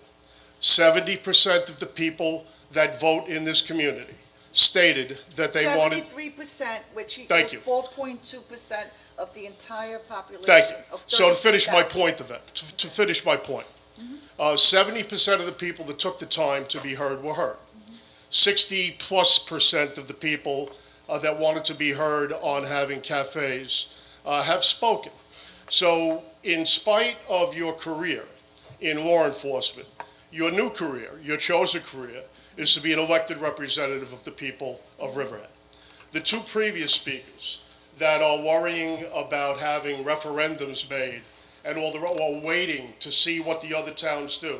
If we wait to see what the other towns do, it will be too late for us to establish ourselves as a responsible place for responsible adult indulgences. The other towns that the prior speaker said don't have a North Fork moonshine in their footprint, don't have a Long Island vodka in their footprint, don't have a cider house in their footprint, don't have wineries and vineyards in their footprint, don't have a handful of microbreweries in their footprint. We already have every legal adult indulgence in this park. Dawn was talking about what our future is going to look like. I'm worried about what our future looks like too.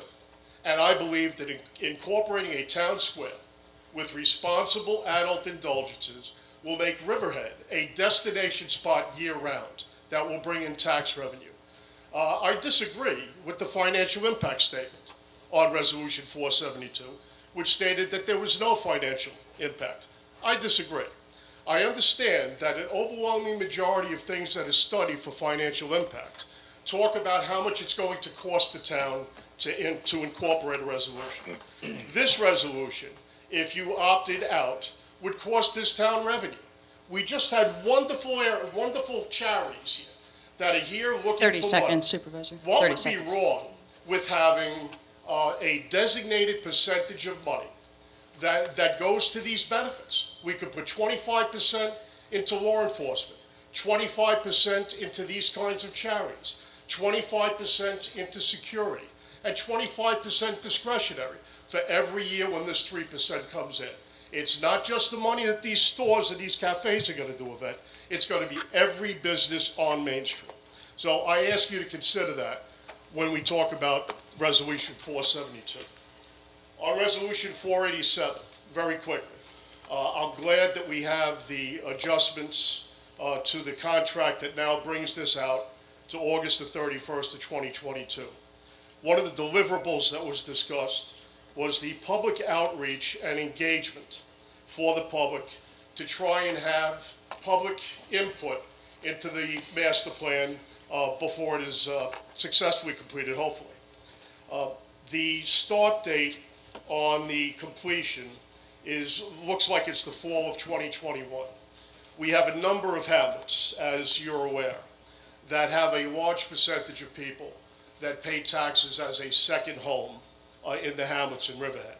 I would ask that the Central Advisory Committee consider moving all of the hamlets that have a large percentage of summer communities to be in that public outreach early, so we can grab as many of them as possible prior to the fall of 2021. Thank you. So, John, I just want to make a couple of comments. Oh, go ahead. On your comments, you mentioned that I was a New York City Police Department law enforcement officer, which I was. I served in many different capacities, including working with narcotics. And thereafter, I was a manager of a college in the criminal justice. I was a chair, which is a pretty high rank, and I studied the sociology, the criminology, the psychology, and I managed the criminal justice program there. After that, I was a researcher, and I obtained a PhD in business. And I also became a real estate agent. So I didn't go from cop to elected official. There was a lot of careers in between that. I'm very proud. And whatever decision I make today is going to be based on my knowledge, my experience, and my ability to research this topic. And to say you went from police officer to elected official, and now you are it, and you're elected, a lot went into that, and I'm very proud of my accomplishments in life. And I think that I have a very varied resume, and I have a lot of, again, knowledge, I have a lot of experience, and so I just wanted to make that clear, that it's not cop to elected official, because that's also something that I hear being used. Not everybody has been such a high achiever as I have been. Well, just to clarify, I don't believe I called you a former cop. I believe I called you a former law enforcement Yes, you person. did. And while you were getting all of these higher education accomplishments, you were still employed by the New York City Police Department, correct? Not for most of them.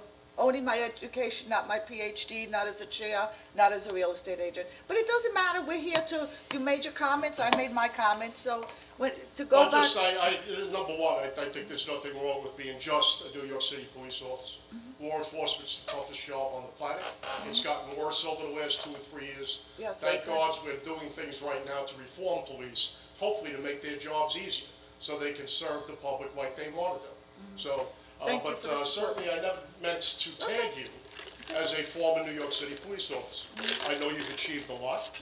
I understand that. But I also want people to understand, marijuana is legal.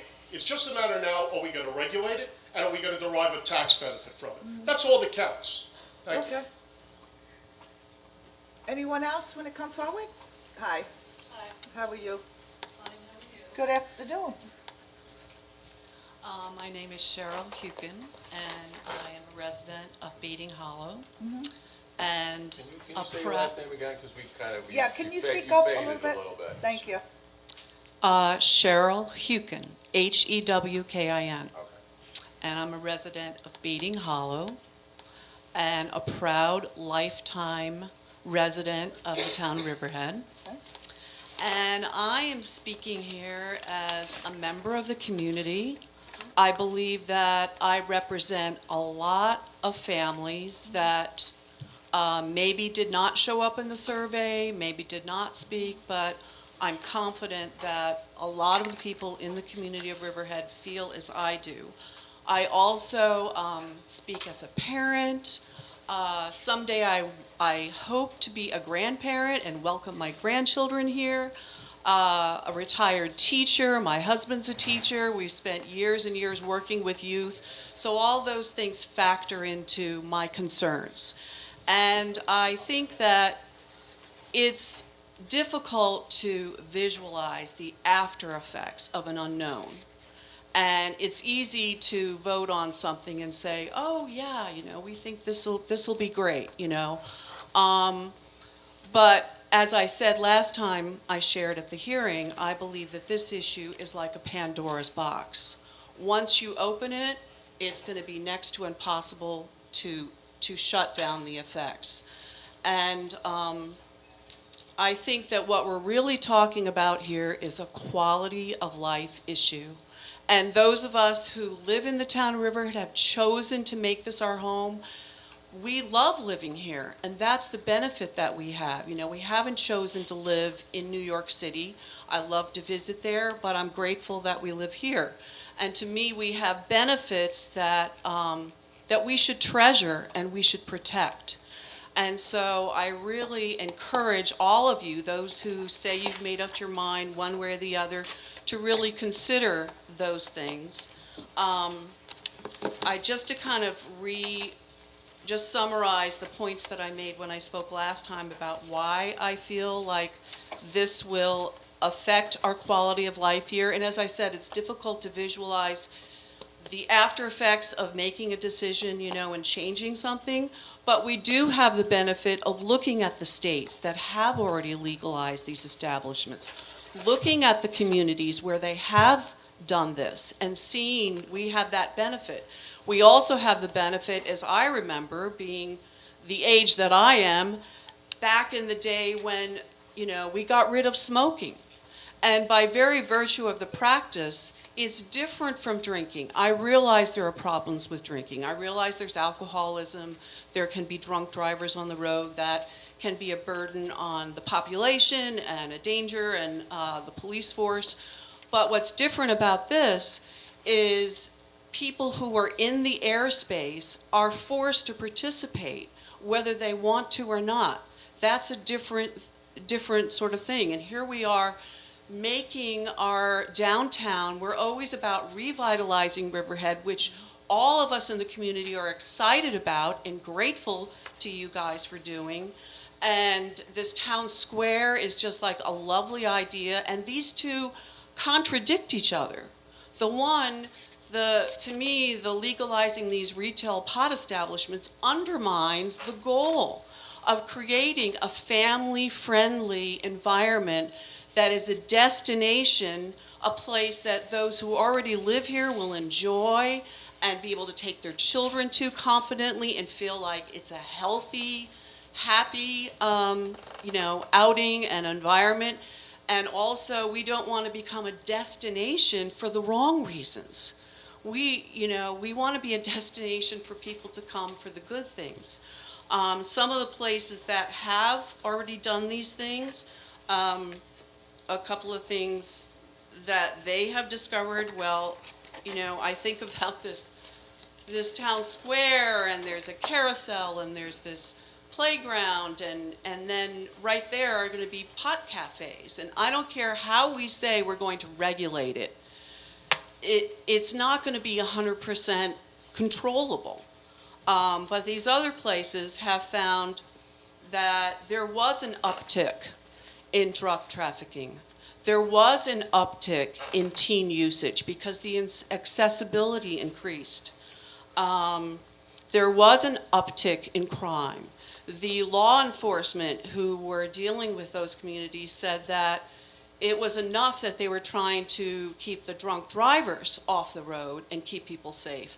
Now their job doubled because, there were people under the influence of, pot and drinking. And it did bring in, more drug activity, and crime due to those things went up. So for all those reasons, I would really like to encourage you guys to consider the future of our kids and our youth, which are near and dear to my heart, and the future of this community. And just vote. There are many people out there that maybe aren't speaking as loudly as some others are. And I realize that proponents of pot are very passionate for many reasons.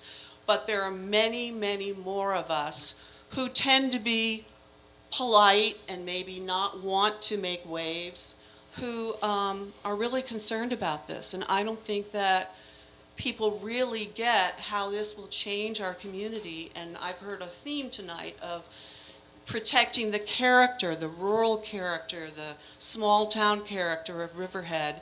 And I feel like this will change the character of Riverhead forever. And so I just really ask you to consider all those things when you make this vote. And we trust you. Okay, All right, thank you, Ms. Hugan. Thank you. Anyone else want to come forward?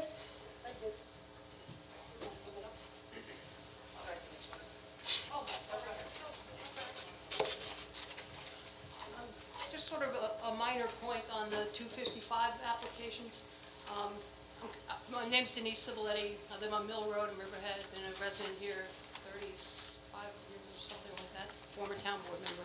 Sat up there, know what it's like to catch the heat every 2 weeks or thereabouts. I'm pretty baffled by the notion that you're not really approving a special permit, you're starting to review it. Because if you read the resolutions, they say the permits are approved.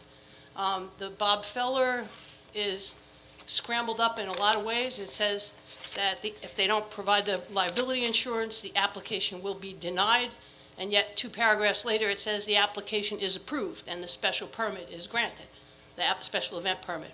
Be that as it may, every one of the special event permits on the agenda today, and I saw this at a prior meeting, I was waiting for Sal Mastropolo to come out of the woodwork and say this, but he hasn't. The second paragraph, the whereas, says EEAC has filed an environmental assessment plan. That's East End Arts Council. As far as I know, they're not connected to every one of these special event applications. So that's a mistake that needs to be fixed. It's a minor mistake, but these documents are legal documents. The people that are being issued these permits rely on them to do things like get insurance, make other plans, hire vendors. A lot of things get kicked into action by these permits being issued. And they don't necessarily say, if you read them, that they're subject to some of the things that you're saying here today that they're subject to.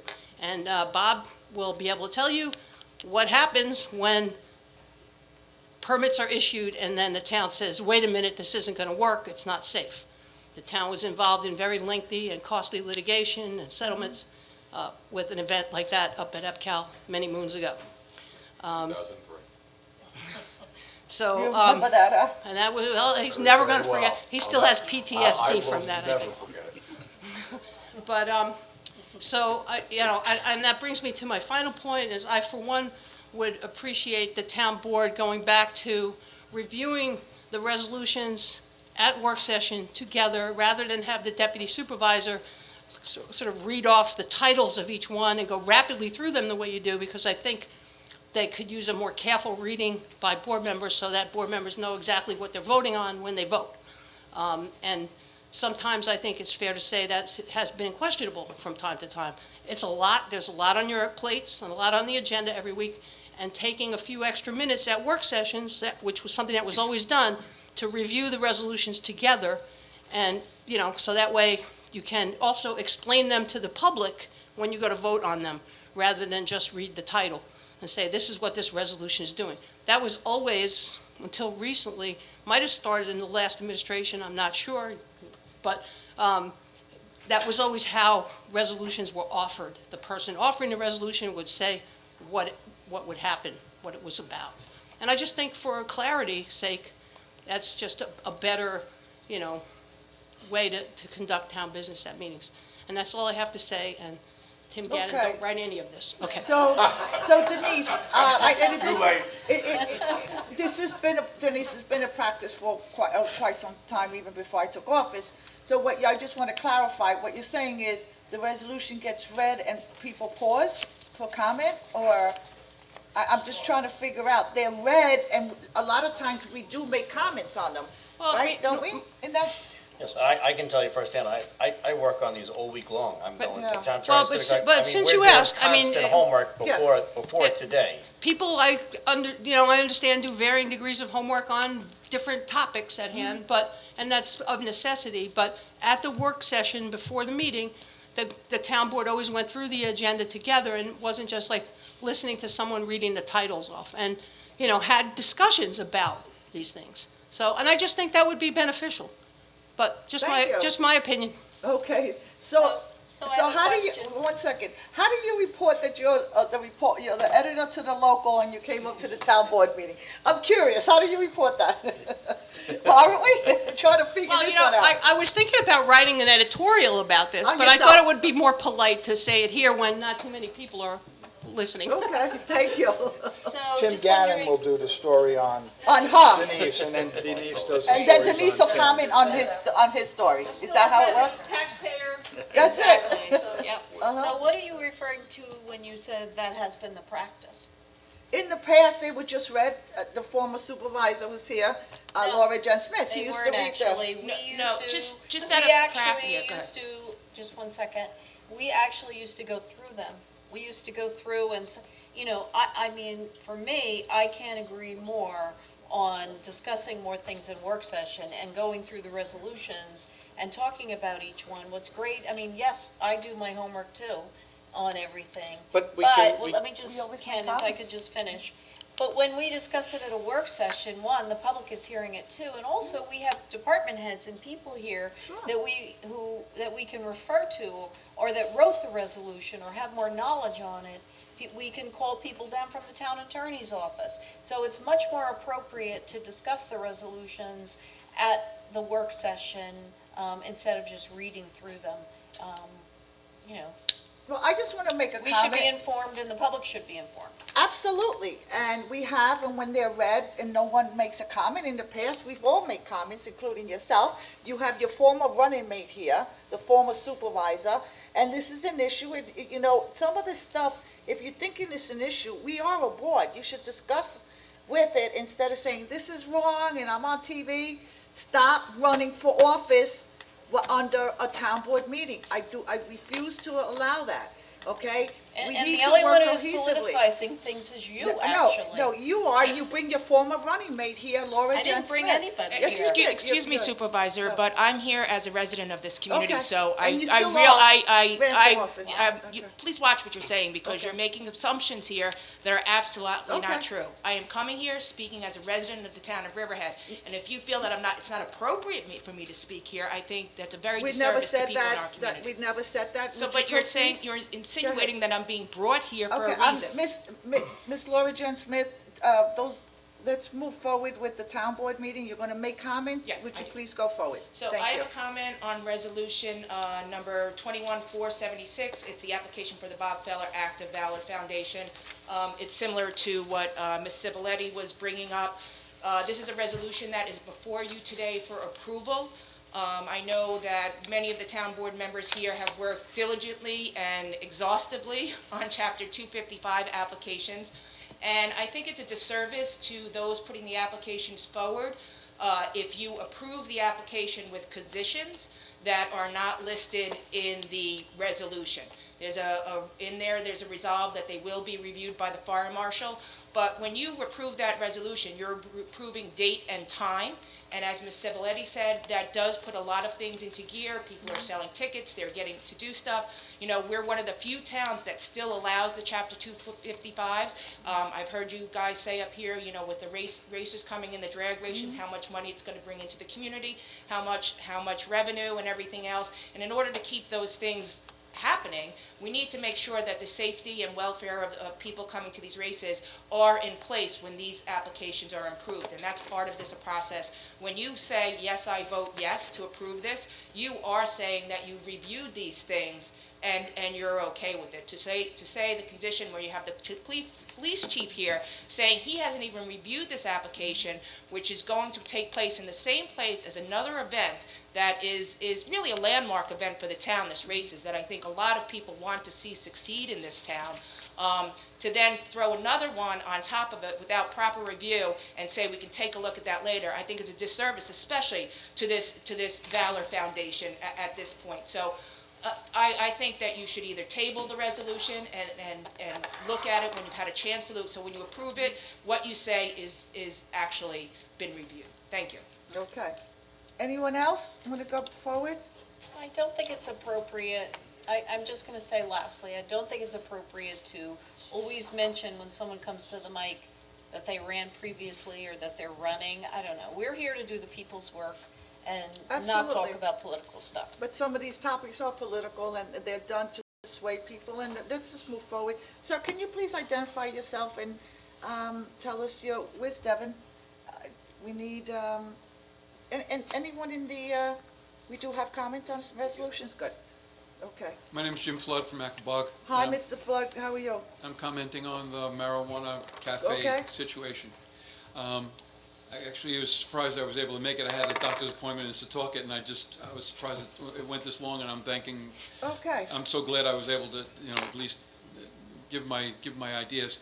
I had a long conversation with Tim last night on the phone. We go back a long time, and I was listening to Tim's arguments, and I just could not agree with him. It's going to be. I was a police officer and retired from the Nassau County Police Department. I saw what I believe marijuana is a gateway drug, and I've been in patrol situations where, you walk into a park and all the stoners are lying around and they're causing trouble. I cannot envision spending so much money on our new plan for our new town square park, just to let these cafes come out after they close and these people just kind of like hang around. I mean, I understand about marijuana. I understand about medical marijuana. I understand that it has a lot of good uses. However, the police, just thinking about the policing situation on this, it's going to be a nightmare. We're going to have people, including employees. I don't even know how they're addressing employees that work in these places. I mean, does everybody sign up for a contact high? I just don't understand it. Catherine, you're an educator. You have a wonderful career in teaching our kids. I know your kids, and we've known each other for a long time. I don't understand how an educator can not at least let this go to the public on this one. There is a way to do this. I know that there's a time crunch on this, but for 3 people to be able to decide today that we're opting in and then that's it, it just doesn't make any sense to me whatsoever. And I'm kind of suspect on the decisions when we could. The people who really want this, the people who are in the business of growing marijuana, the people who are opening the cafes, the people who stand a chance to make lots and lots of money on this, let them work for it. There is a way for them to be able to, if we opt out, they have a process where they can bring this up again. We can then go in and put it to a public vote. So, that survey to me was ridiculous. If you knocked on the doors in these fossil villages out there and you told them what was going on today, Foxwood Village and all the other retirement villages, they would say, "What? What's going on? You mean when I go downtown to have dinner in a restaurant, I got to walk through plumes of smoke because people are smoking dope. They go into the place, they do their thing, they come back out, they go back in, they come back out, they hang out in a park. It makes absolutely no sense. Why we should rush this thing because we're afraid that Southampton is going to dump the cafes on the Riverside side of it. That makes no sense to me either. And when I'm looking at the law, if we say to these people they're going to, we're going to restrict this to industrial areas, well, that's cowardly. That's not going to happen because in that law, when you start to look at this thing, it says, well, you can't do anything that's detrimental to their business. So they're going to say, well, if you put me next to a place that is an industrial area or a junkyard, that's going to be detrimental to my business, and I'm not going to be able to do this. So what I'm saying is, why not? We have all the time in the world. We can let these other villages and towns do what they do. Let them make their mistakes. Let us be able to train up our cops to be able to identify drivers that are impaired by marijuana. Let them get a law in effect. Well, when cops pull over people now, they can do the performance test on them, but then they have to THC, it stays in the bloodstream for forever. Who the heck knows how this is going to work out in the courts? It's going to be rough. And the cops are going to be spending an inordinate amount of time worrying about what's going on in the village. And there's going to be calls and complaints, and they're going to be running, they're going to be chasing their tails. My mother was a smoker. She lived over in Foxwood Village for years. They would get together, all the ladies, and drive over to the Shinnecock Reservation to buy their cigarettes. You don't think that they're going to come at the ridiculous taxing amount that they're going to be charging in these shops? You don't think that these people are not gonna go over to the other side and buy at the res, just like they do their cigarettes. And not only that, but everybody's gonna be able to grow 6 plants, 3 youngies and 3 mature plants. And then we have the problem of, once a mature plant is out in your backyard, do you think it's really gonna stay? You know, there's gonna be so many robberies and intrusions into people's backyards, and it's just gonna be a cluster. So, I'm just asking you to slow down. You know, Tim, you don't have to do this today. You can wait. Frank, you can wait. I didn't make it legal. I know, it doesn't make any difference. Thank your state. I'm not saying if it's legal, and that's kind of like a wise guy thing. Well, I'm they speaking could've- now, Frank. I'm Listen, speaking. I'm a you asked Republican. my- you I've asked been a my Republican opinion. all my life. You asked my opinion. You want my opinion? Yeah, I'm gonna let me give hear it to your you. opinion. I didn't make it legal. It is legal. If I grow up in my backyard and twist it up on your block, you're gonna smell it anyway. That's my opinion. I'm talking about downtown. I'm We talking didn't about say this new anything town about square downtown. that's gonna become a drug Who den. said anything about downtown? I'm saying You something said about it. Yes, of course. Well, nobody else said that. Why, okay, so I'm asking your opinion now. Usually you guys don't have a back and forth, but I'm welcoming this, because I'm trying to figure Well, out it's too why late. you, okay, so my question to you, Frank, is why are you not letting the public decide to do this? We had a survey. Yeah, the which let survey's a bunch of crap. That's your opinion. Honest to God, you know, that survey it's ridiculous. If you went and knocked on doors, you would have found out that your constituents, the Republican Party, and all these Republicans out there I that don't are like my that age. it's legal. I didn't do We're that. talking about the cafes. I don't care what they do in their own homes or in their backyards or how many plants they grow. Every single person in this town can carry 3 ounces of marijuana on them at any time. That's just fine. But I why, didn't make that rule. Why assist them? That's what I'm saying. And why put the burden on the cops?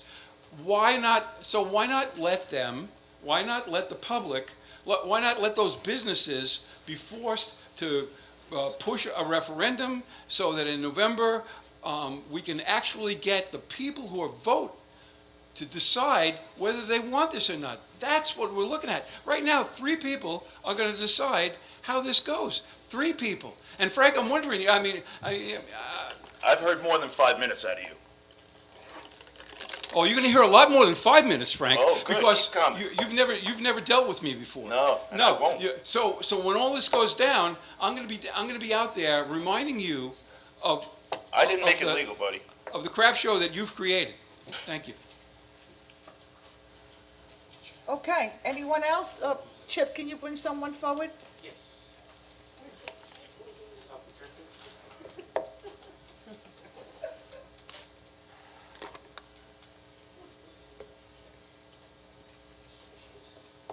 Hello, can you hear me? Hi, yes, we can. Hi. So I'd like to briefly speak on Resolution 472. It's more for a matter of clarification, and just so that I know, is Anne Marie Prudenti available for explanation or clarification today?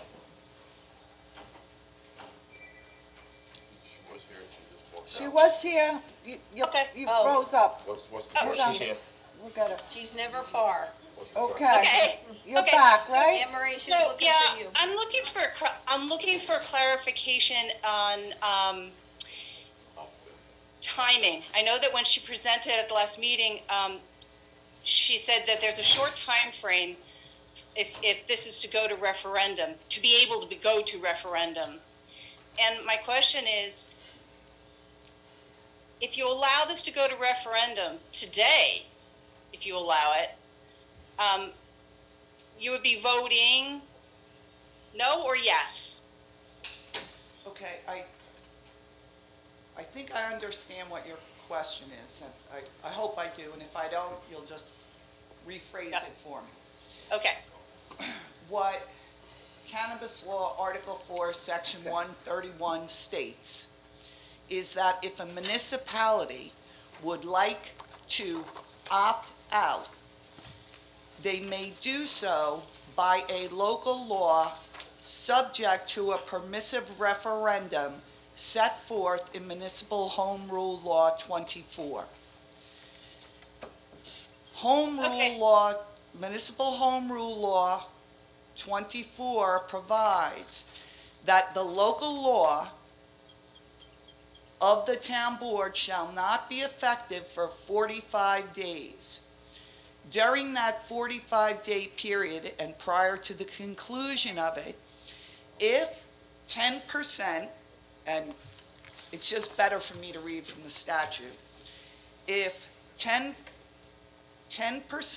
of the total number of votes cast for governor at the last gubernatorial election in such government petition challenging that local law, the town board will then place it on the ballot. There are other provisions of law which require a municipality to place a matter on the ballot no less than 60 days prior to the election. So the reason why the time frame is significant now is, and you're counting the days is, you're counting the vote, adoption of the local law, then you're calculating 45 days thereafter, and you have to add on another minimum of 60 days so the town board could effectuate putting it on the ballot. I hope that was clear. That was a really nice presentation, thank you. So if I wanted to go on the ballot as a referendum, which way do I want to ask the board to vote today?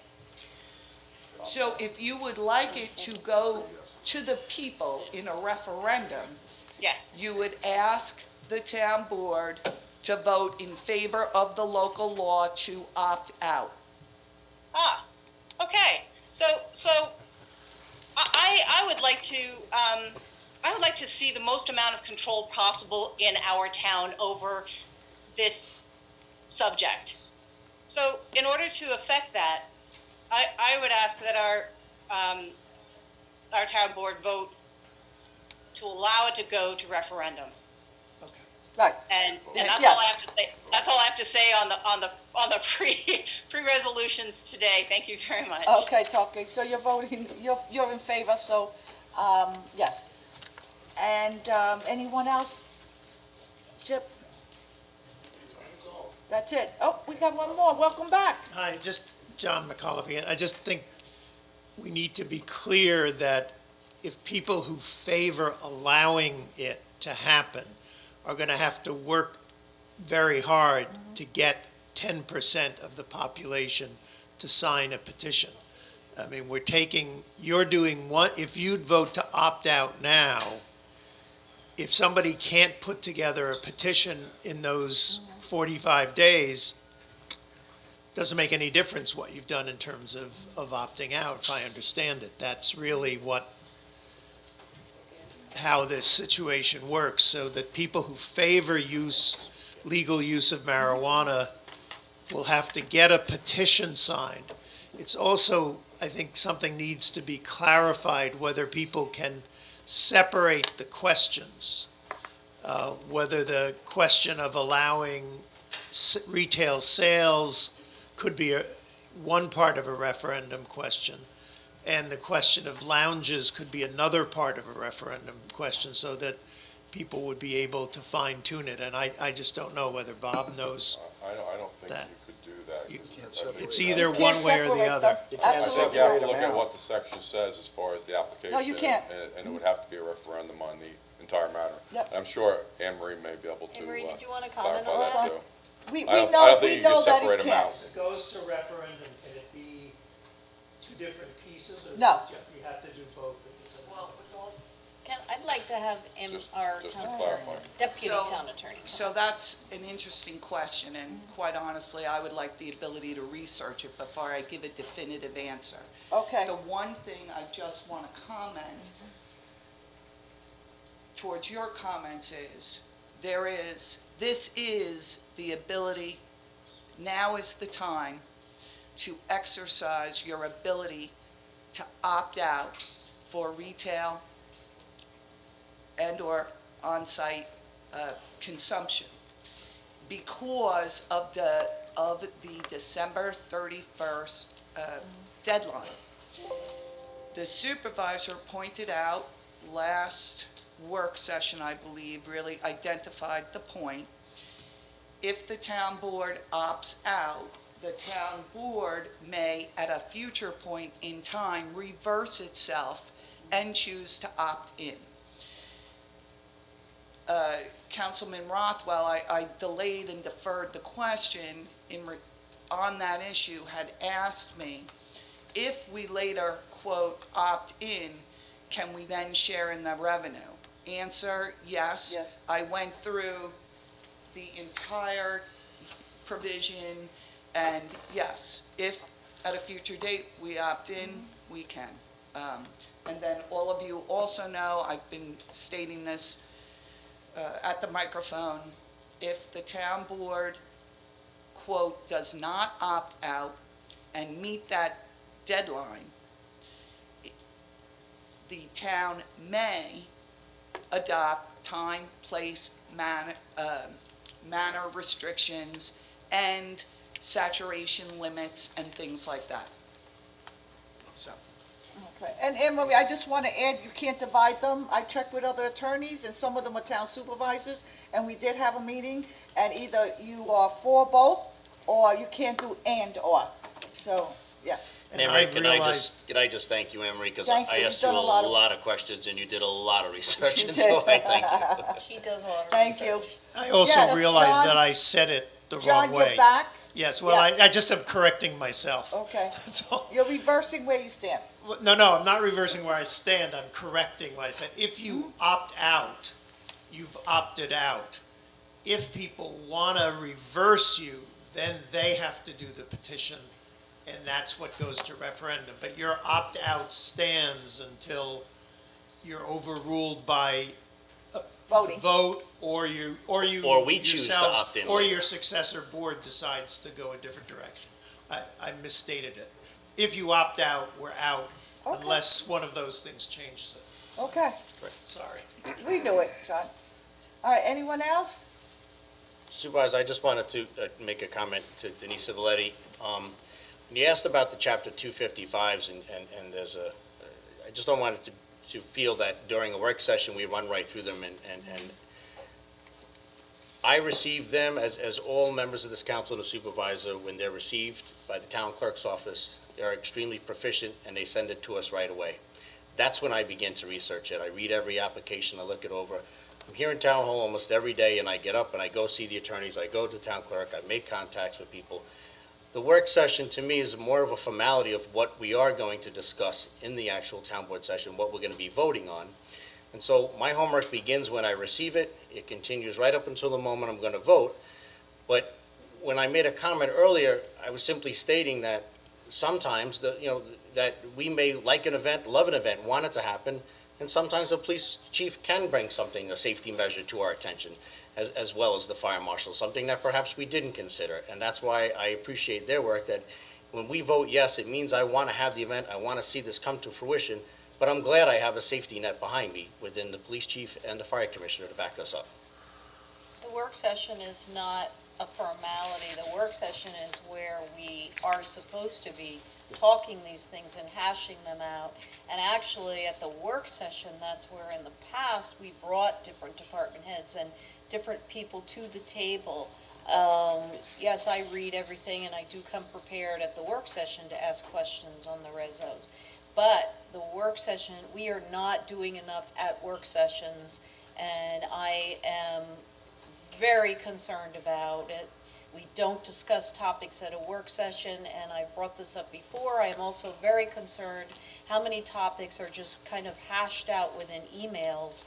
That's not where it happens. We work for the people.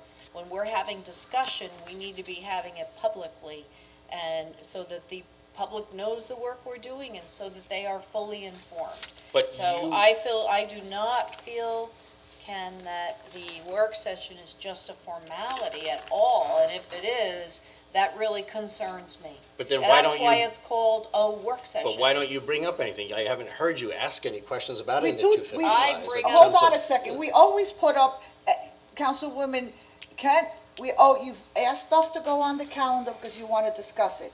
We have an agenda, and when a resolution is read, we speak. we'll slow it down this time and just giving everybody a little bit more time in case they want to discuss. But when we go forward, you've never said anything, oh, we're going too fast. That's when the topic is introduced. It doesn't get voted on until at least a week or two later, and that's when we begin the process. So I don't know where you're going with this. A work session is called a work session, and we hold a work session. To make accusations that we don't have any discussion on that is inappropriate, and I want to move forward from this conversation. Well, actually, I'm going to respond. So I'm not just talking about reading the resos, and frankly, I often stop and say, no, I need to go over this, or I have a question. I know Devin will concur. I come with a list of questions. So yes, I'd like to have discussion, and I also think it's good when it's announced, like this resolution is about this. It's good for the public to know what we're talking about. It's an education thing. But I was also referring to the fact that we just don't discuss that many topics in work session anymore, and I do try to put things on, I get things on the agenda, but sometimes it takes weeks and weeks. For some reason, my agenda items are not always accepted. I seem to have trouble getting things on there. But we should be talking about most of these topics in work session. That's where it's always been done historically, and I don't know why in the last year, not only are we not discussing things within a work session, but it is also very disturbing to me that so many work sessions keep getting canceled. Work sessions are so important. We should be hashing out all of our things in there and Let's bringing not run your the political experts to the campaign. table. If you have issues, my office is right across the street, and I have not seen you since a year ago in April once. So you don't have lines of communication open, you're making claims and allegations, you're attacking the board. After this meeting, Catherine, please come and meet with me so we can discuss this further. This is not about Yes, you're making politics. allegations, you're running for supervisor. Ladies, we've addressed this Before, before. we Please have to take move this on. to a different venue. We We're have here to. for a town board meeting. You're correct. Can Thank we you. please move on with the issues good. at hand? I'm just going to, and I won't be silenced. This isn't people fussing. This is me. I work for the town. I care about Riverhead, and I'm bringing up points that are important to me. That's all it is. It's Going not, back to the topic of work session, this is the topic we have of work never session. been turned down on a question for an item at work session. If you have questions, it's stopped, the questions are dealt with.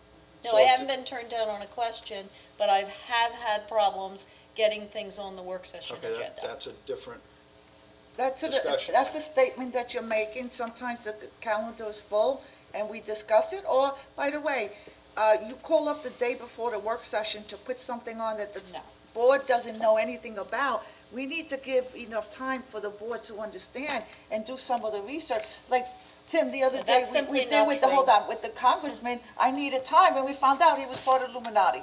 So sometimes you can't pop up things and have to act on it. And again, we control the agenda.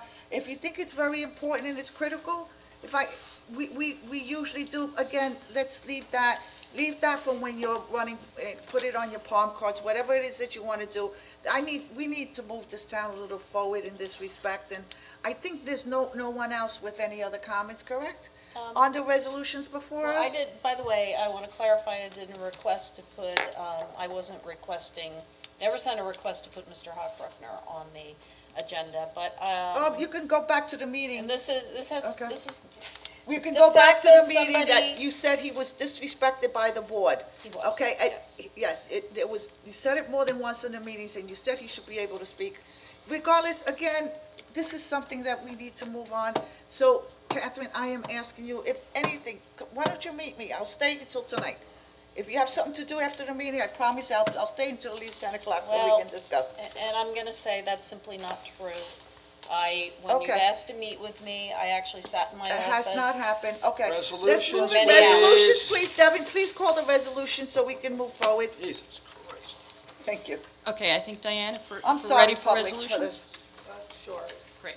Resolution Thank you. 440.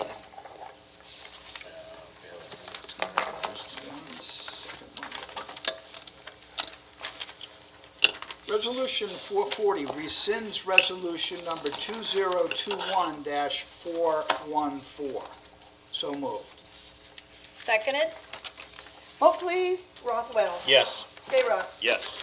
Kent. Yes. Hubbard. Yes. Aguirre. Yes. Resolution adopted. Resolution 441. Appoints a part-time maintenance mechanic 1 to the senior programs. So moved. Seconded.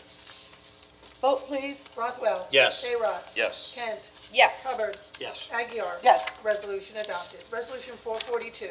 Appoints a part-time account clerk. So moved. Seconded. Vote please. Rothwell. Yes. K-Rod. Yes. Kent. Yes. Hubbard. Yes. Aguirre. Yes. Resolution adopted. Resolution 443. Appoints an assessment clerk. So moved. Seconded. Vote please. Rothwell. Yes. K-Rod. Yes. Kent. Yes. Hubbard. Yes. Aguirre. Yes. Resolution adopted. Resolution 444. Appoints a detention attendant to the police department. So moved. Seconded? Vote please. Rothwell. Yes. K-Rod. Yes. Kent. Yes. Hubbard. Yes. Aguirre. Yes. Resolution adopted. Resolution 445. Appoints a temporary office assistant to the recreation department. So moved. Second. Vote please. Rothwell. Yes. K-Rod. Yes. Kent. Yes. Hubbard. Yes. Aguirre. Yes. Resolution adopted. Resolution 446. Appoints a seasonal park attendant to the recreation department. So moved. Seconded. Vote please. Rothwell. Yes. K-Rod. Yes. Kent. Yes. Hubbard. Yes. Aguirre. Yes. Resolution adopted. Resolution 447. Ratifies the appointment of a seasonal recreation staff to the recreation department. So moved. Vote please. Second. Do I have a second? Could we have a second? Yeah, I think it's Frank's. Okay. Oh, sorry. For some reason, it was out of Okay. order. Second. Okay. Rothwell. Yes. K-Rod. Yes. Kent. Yes. Hubbard. Yes. Aguirre. Yes. Resolution adopted. Resolution 448. Ratifies and accepts the resignation of a detention attendant. So moved. Seconded? Vote please. Rothwell. Yes. K-Rod. Yes. Kent. Yes. Hubbard. Yes. Aguirre. Yes. Resolution adopted. Resolution 449. Ratifies and accepts the resignation of a part-time police officer. So moved? Second. Vote please. Rothwell. Yes. K-Rod. Yes. Kent. Yes. Hubbard. Yes. Aguirre. Yes. Resolution adopted. Resolution 450. Accepts the retirement of a building maintenance supervisor. So moved. Seconded. Vote please. Rothwell. Yes. K-Rod. Yes. Kent. I want to take a moment to thank Guy Cawley for his many years of service. He's actually, we're voting on this, I think he finishes out in August. But Guy was hired in 1993. He worked for a very long time for the town of Riverhead. In 2004, he was promoted to buildings maintenance supervisor. He was, over the years, he was employee of the year and employee of the quarter. He worked on many different projects, just to name a few: East End Arts, renovations to every single department in Riverhead. He worked at the renovation at Grangeville Park. He handled all the showmobile rentals. He did a lot for our community. He was involved in food drives. He helped out with the railroad cleanups. And I wish him well. I hope he enjoys time with his wife Stephanie and his children Zach, Chelsea, Jared, and Casey. And I vote yes. Hubbard. Everything Catherine said, and then some. Guy, back when I was with the police department, I ran the police athletic league, and Guy prepped the fields for us, often on a last minute notice. If you had a rain out, you had to reschedule. Guy and the crew of Buildings and Grounds do a phenomenal job in the town of Riverhead. You mentioned East End Arts that he did. When they rebuilt the house, it was one of the most beautiful houses on Main Street. They do tremendous work. They do a lot of work. And Guy, I thank you for leading them and being an excellent supervisor for them. And for all of the accomplishments you've made over the years. I appreciate it, and the town appreciates it. Best of luck to you, and go after those little necks. He's going to do some clamming, he said. Maybe he'll bring us some. So I'm just waiting. Yes. Thank you. Aguirre. Again, Guy, your smile was breathtaking. You were always pleasant. There was nothing that we could put before you that you didn't have a solution for. And unfortunately, I would like to vote no, but I'm going to vote yes and wish you luck. Resolution adopted. Resolution 451. Accepts the retirement of a senior wastewater treatment plant operator 3A. So moved. Seconded. Vote, please. Rothwell. Yes. Bayrock. Yes. Kent. I also want to take a moment to thank Michael. I think it's pronounced Michael Lech. Michael served for the town over 30 years. He did the last 21 years on the night shift, so he actually kept everything running while the rest of us slept. And I vote yes. Hubbard. Yes. Aguirre. Yes, best of luck. Resolution adopted. Resolution 452. Terminates a part-time employee, so moved.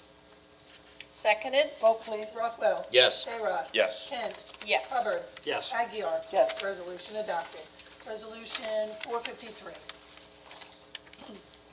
Accepts the resignation of the cultural arts supervisor. So moved. Second.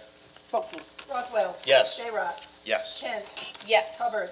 Yes, good luck to Danielle. Aguirre. Yes, lots of Resolution. luck. Resolution adopted. Resolution 454.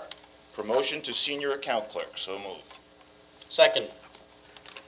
Vote, please. Rothwell. Yes. Bayrock. Yes. Kent. Yes. Hubbard. Robin Halpin is a tremendous worker at the Water Department. She deserves this, and I definitely vote yes. Aguirre. Lots of luck, Robin. Yes. Resolution adopted. Resolution 455. Water District Plant 10 Storage Tank Rehabilitation Budget Adoption. So moved. Seconded. Vote, please. Rothwell. Yes. Bayrock. Yes. Kent. Yes. Hubbard. Yes. Aguirre. Yes. Resolution adopted. Resolution 456. Highway District Budget Adjustment, so moved. Seconded? Vote, please. Rothwell. Yes. Bayrock. Yes. Kent. Yes. Hubbard. Yes. Aguirre. Yes. Resolution adopted. Resolution 457. Belltown Heritage Area Landmark Sign Budget Adjustment. So moved. Seconded. Vote, please. Rothwell. Yes. Bayrock. Yes. Kent. Citing that we're moving forward with this, I vote yes. Hubbard. Yes. Aguirre. Yes. Resolution adopted. Resolution 458. Ratifies and amends Town Board Resolution 2021-419 to increase the adopted budget for capital project 52104 by authorizing the use of additional funds in connection with improvements to the parking district. So moved. Seconded. Vote, please. Rothwell. Yes. Bayrock. Yes. Kent. Yes. Hubbard. Yes. Aguirre. Yes. Resolution adopted. Resolution 459. Water Capital Project Number 81853, 452 Main Road Closure. So moved. Seconded. Vote, please. Rothwell. Yes. Bayrock. Yes. Kent. Yes. Hubbard. Yes. Aguirre. Yes. Resolution adopted. Resolution 460. 860 Laundry Capital Water Project, number 82108, so moved. Seconded? Vote, please. Rothwell. Yes. Bayrock. Yes. Kent. Yes. Hubbard. Yes. Aguirre. Yes. Resolution adopted. Resolution 461. The Shipyard Capital Water Project Number 82112 Budget Adoption. So moved. Vote, Seconded. please. Rothwell. Yes. Bayrock. Yes. Kent. Yes. Hubbard. Yes. Aguirre. Yes. Resolution adopted. Resolution 462. Round 15 Downtown Revitalization Grant Project 44035, budget adjustment. So moved. Seconded. Vote, please. Rothwell. Yes. Bayrock. Yes. Kent. Yes. Hubbard. Yes. Aguirre. Yes. Resolution adopted. Resolution 463. 2021 CHIPS Road Resurfacing Grant. So moved. Seconded.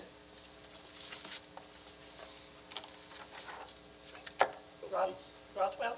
Yes. Bayrock. Yes. Kent. Yes. Hubbard. Yes. Aguirre. Yes. Resolution adopted. Resolution 464. 2021 EWR Road Resurfacing Grant, so moved. Seconded? Vote, please. Rothwell. Yes. Bayrock. Yes. Kent. Yes. Hubbard. Yes. Aguirre. Yes. Resolution adopted. Resolution 465. 2021 Pave New York Road Resurfacing Grant. So moved. Second. Vote, please. Rothwell. Yes. Bayrock. Yes. Kent. Yes. Hubbard. Yes. Aguirre. Yes, we got Resolu- state aid for our roads. $130,000, great. Resolution adopted. Resolution 466. Ratifies authorization of the town clerk to publish and post for rebid for disposal of town-generated construction and demolition materials. So moved. Seconded. Vote, please. Rothwell. Yes. Bayrock. Yes. Kent. Yes. Hubbard. Yes. Aguirre. Yes. Resolution adopted. Resolution 467. Awards bid, rehabilitation of Plant Number 10, Steel Ground Storage Tank Capital Project Number 9, Riverhead Water District. So moved. Vote, Second. vote, please. Rothwell. Yes. Bayrock. Yes. Kent. Yes. Hubbard. Yes. Aguirre. Yes. Resolution adopted. Resolution 468. Ratifies award of bid for additional concession vendors at town parks and beaches. So moved. Seconded? Vote, please. Rothwell. Yes. Bayrock. Yes. Kent. Yes. Hubbard. Yes. Aguirre. Yes. Resolution adopted. Resolution 469. Awards bid for removal and disposal of sludge cake and grit screen waste. So moved. Seconded. Vote, please. Rothwell. Yes. Bayrock. Yes. Kent. Yes. Hubbard. Yes. Aguirre. Yes. Resolution adopted. Resolution 470. Authorize the publishing and posting notice setting public hearing to consider amending Chapter 231 of the Riverhead Town Code relating to private fire service mains and hydrants. So moved. Seconded. Vote, please. Rothwell. Yes, thank you very much to all the work in the Fire marshal. fire marshal's office. Thank you. Bayrock. Yes. Kent. Yes. Hubbard. Yes. Aguirre. Yes. Resolution adopted. Resolution 471. Authorizes publishing and posting notice setting public hearing to consider amending Chapter 231 of the Riverhead Town Code relating to tent permits. So moved. Seconded. Vote, please. Rothwell. Yes. Bayrock. Yes. Kent. Yes. Hubbard. Yes. Aguirre. Yes. Resolution adopted. Resolution 472. Adopts a local law to opt out of allowing cannabis retail dispensaries and on-site consumption sites in the town of Riverhead as authorized under Cannabis Law Article 4. Can I have a So second, moved. please? Oh, so moved. Seconded? A second? Okay. Can you vote? Rothwell. Take the vote. Excuse me, I'm just going to take a moment to comment on my vote, if I may. This past year, the governor of the state of New York chose to legalize marijuana within our state. Marijuana is now legal, and the resolution determines whether or not we choose to permit the sale and public consumption of marijuana. However, the law does not allow us to separate these two very different parameters of marijuana. For example, allowing the ability to sell marijuana, but prohibiting public consumption of marijuana. I do not object to the consumption of marijuana, especially for medical purposes, known as medicinal medical marijuana, nor do I object to the consumption of marijuana for recreational use. I do, however, feel that the consumption should be one's private home, or within the confines of a private property and not in any public space. I don't want individuals roaming our new town square and sensing that there's other people coming out of a cafe or smoke shop. That lessens the appearance overall. The greatest concern comes with the use of marijuana. There currently is no legal way to enforce operation for impairment of a motor vehicle. Currently in Southampton, they have 1 or 2 DRE officers, drug recognition experts. Here in the town of Riverhead, we have none.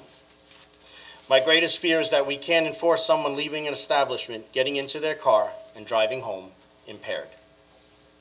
I urge my fellow members of this council, don't put the cart before the horse. You can opt in later, after law enforcement has been trained, or wait till there's means in a place similar to a breathalyzer to determine if someone is stoned or impaired. We don't know the differences in the effects between alcohol and marijuana. We may go into an establishment and we may have one drink and be able to leave after a period of time and feeling that we're okay to drive. But we can't measure those same effects when we're smoking marijuana. It affects each one of us differently, and the ability to obtain whether or not somebody is impaired is a difficult judgment within itself. Let us watch the effects of our surrounding towns. Why not opt out and see how the other towns cope? So for the first time, I'm saying Riverhead not first. There may be too many risks and side effects, so let's wait and observe. For those that want the revenue or money, where is the money coming from? The state? The county? How much and when? Suffolk County owes us millions of dollars for non-payment of sewage services. If we can't get a check from them now, how do you think we're going to get a check for marijuana sales in the future? I have my doubts. As a licensed funeral director, I have held the hand of many families, mothers, fathers, siblings, who have lost a life or a family member due to a drug-impaired accident. I leave you with this to think about. Last month, I was honored to attend the dedication of a Scouts Lodge for Andrew McMorris. He was 12 years old. He was killed by a drunk driver, and yes, I know that was alcohol and not marijuana, but it has the same effects. Except what's worse is we can't measure the effects of marijuana. We don't have a breathalyzer for it. You're going to put people in a place, have them get high, stoned, and at closing time, some will drive home. Impaired? Yes. Some may call Uber, others for lifts, but some may take the risk, and some won't believe that they're impairment at all, and they will drive because they simply don't know the effects. Ask Andrew's mother and father if we should do this for the revenue. There is no amount of money on earth that can lessen their loss. Regulate, not beyond our time, beyond term limits. This town board makes a decision today by opting out, and we can opt in later, but more importantly, we can't control, if you agree to this now, we have term limits. We won't necessarily be sitting here after our term limits, and you can't predict what future town boards will do for this town. So I say no to public consumption. Stay in your home. I vote yes to opt out, and by doing so, I hope that some of my fellow members may see this, and together we may save a life. I vote yes. Or 2, or 3, or 4. Sarah? I'm going to vote no, as I stated before, and most of it really comes down to not money for any serious reason, but to be able to regulate this, and thank you to the legal staff for all of your help trying to make heads and tails of the various interpretations of this new marijuana cannabis law. But to be able to use time, place, and manner to put this where we want, limit them to when they can operate, and to have a control on any of this business that is going forward in our town, I think is going to be important going forward. Also, I just can't see negating the public hearings and the survey results that people did take a lot of time to go out and participate in, and they were overwhelmingly in support of this. So I vote no. Kent? So we have had many discussions on this topic. I have an appreciation for all points of view. I was glad to hear from so many people within our community. However, I do think the results of the survey were strong. I mean, we've used surveys. We used surveys for the pattern book. We used a survey for LEAP. And we had over 1,400 people weigh in, which is actually a large number in Riverhead when we look at surveys and how they've been done in our town. The results were clear. I believe it was over 73% were in favor. So that is what our community is advocating for. But mostly, I want to be able to regulate time, place, manner, and saturation limits. So I vote no. Hubbard? I would like to thank everybody for weighing in on this. This is probably one of the more controversial decisions I've had to make. And I will say I seriously listen to everybody's sides. I have my own personal thoughts, and I have my thoughts of which I have to vote with. And when it comes to voting, I have to vote for what I think at the end of the day is the best for Riverhead, and it's for what Riverhead wants. When I go back to several years ago, before I got on the board, I sat out in the audience, and there was the controversy of medical marijuana coming to Riverhead, and how god-awful it was going to be. Or if it was built near a school, our kids were going to be addicted to medical marijuana. If it was built near a church, people would skip church and go over and get their medical marijuana. There were all kinds of thoughts. It was crazy. It was all over the place. Well, people, medical marijuana has been the most benign and quiet business in the town of Riverhead. You don't even know they exist. We've had no police instances down there. We've had no robberies like people talked about. Everybody jumps to conclusions so often without giving really serious thought and education and looking up facts as opposed to rhetoric. Every argument for marijuana, there's an argument against it. Some are valid, some are not. I do want to say that as a police officer, I would much rather come upon a subject that I had to deal with that was high rather than somebody who's on PCP or somebody who has beer muscles. I can say that in my 32-year career, I had never had anybody come at me and attack me that was high. People that were drunk, people that were on opioids and PCP and other illegal drugs, yes, absolutely. Marijuana tends to mellow people down. It tends to calm them. That's why it's used for anxiety disorders. That's why it's used for medicinal purposes. I do not think that our kids are going to become more accustomed to buying marijuana because it's more available. It's no different than whether they can buy alcohol, beer, wine, same thing, age 21 and over. You can't just walk in and get it. Can you send an older brother? Absolutely. Are they doing that now? Absolutely. Are our kids smoking marijuana now? Absolutely. Okay, this is not going to increase that, in my mind, whatsoever.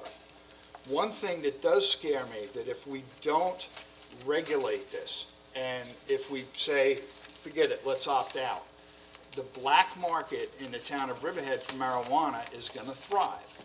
And the black market is not where we want people to buy marijuana. That's when you start getting the issues. The marijuana that's going to be sold at the retail level is marijuana that has been grown with guidelines. It's not something that's been shipped up from South America that's been sprayed by the local police down there to kill it, and it was still harvested and sent up here, which has really bad effects on people.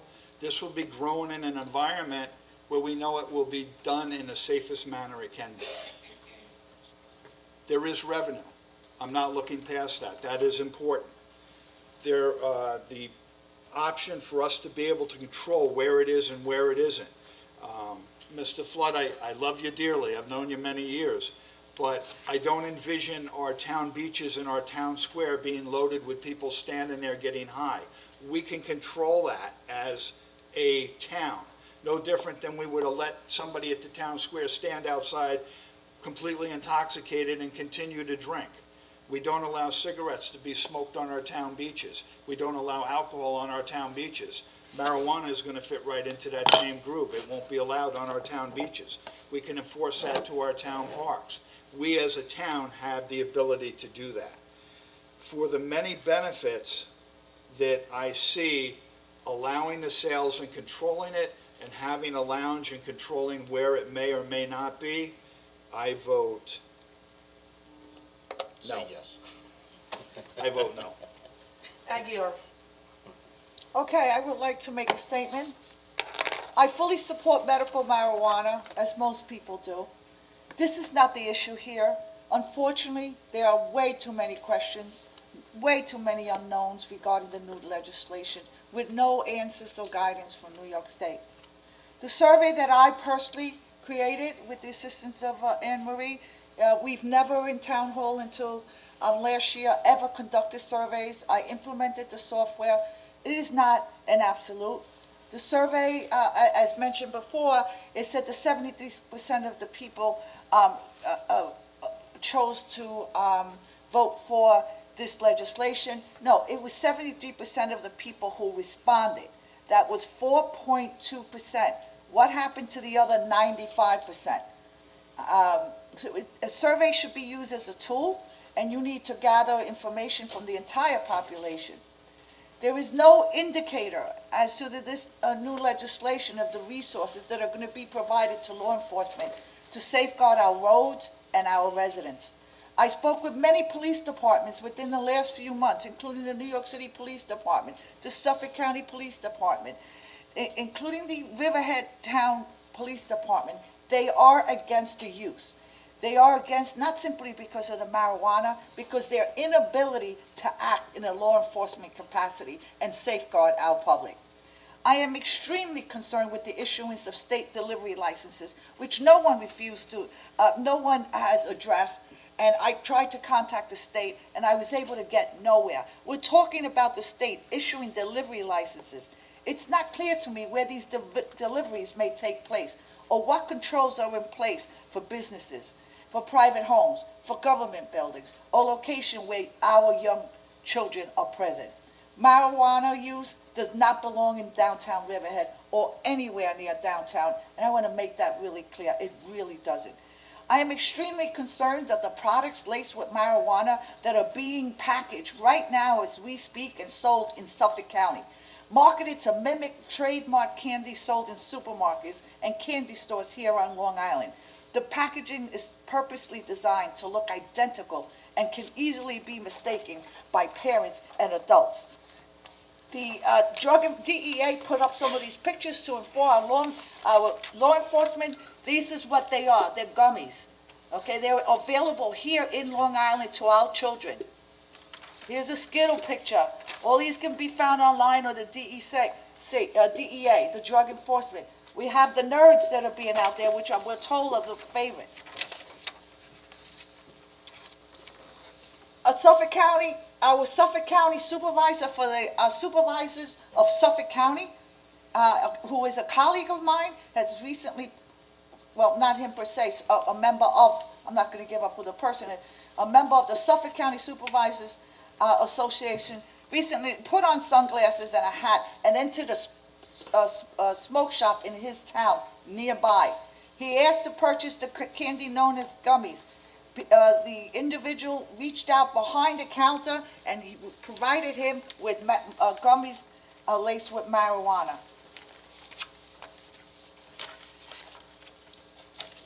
I would like to bring this matter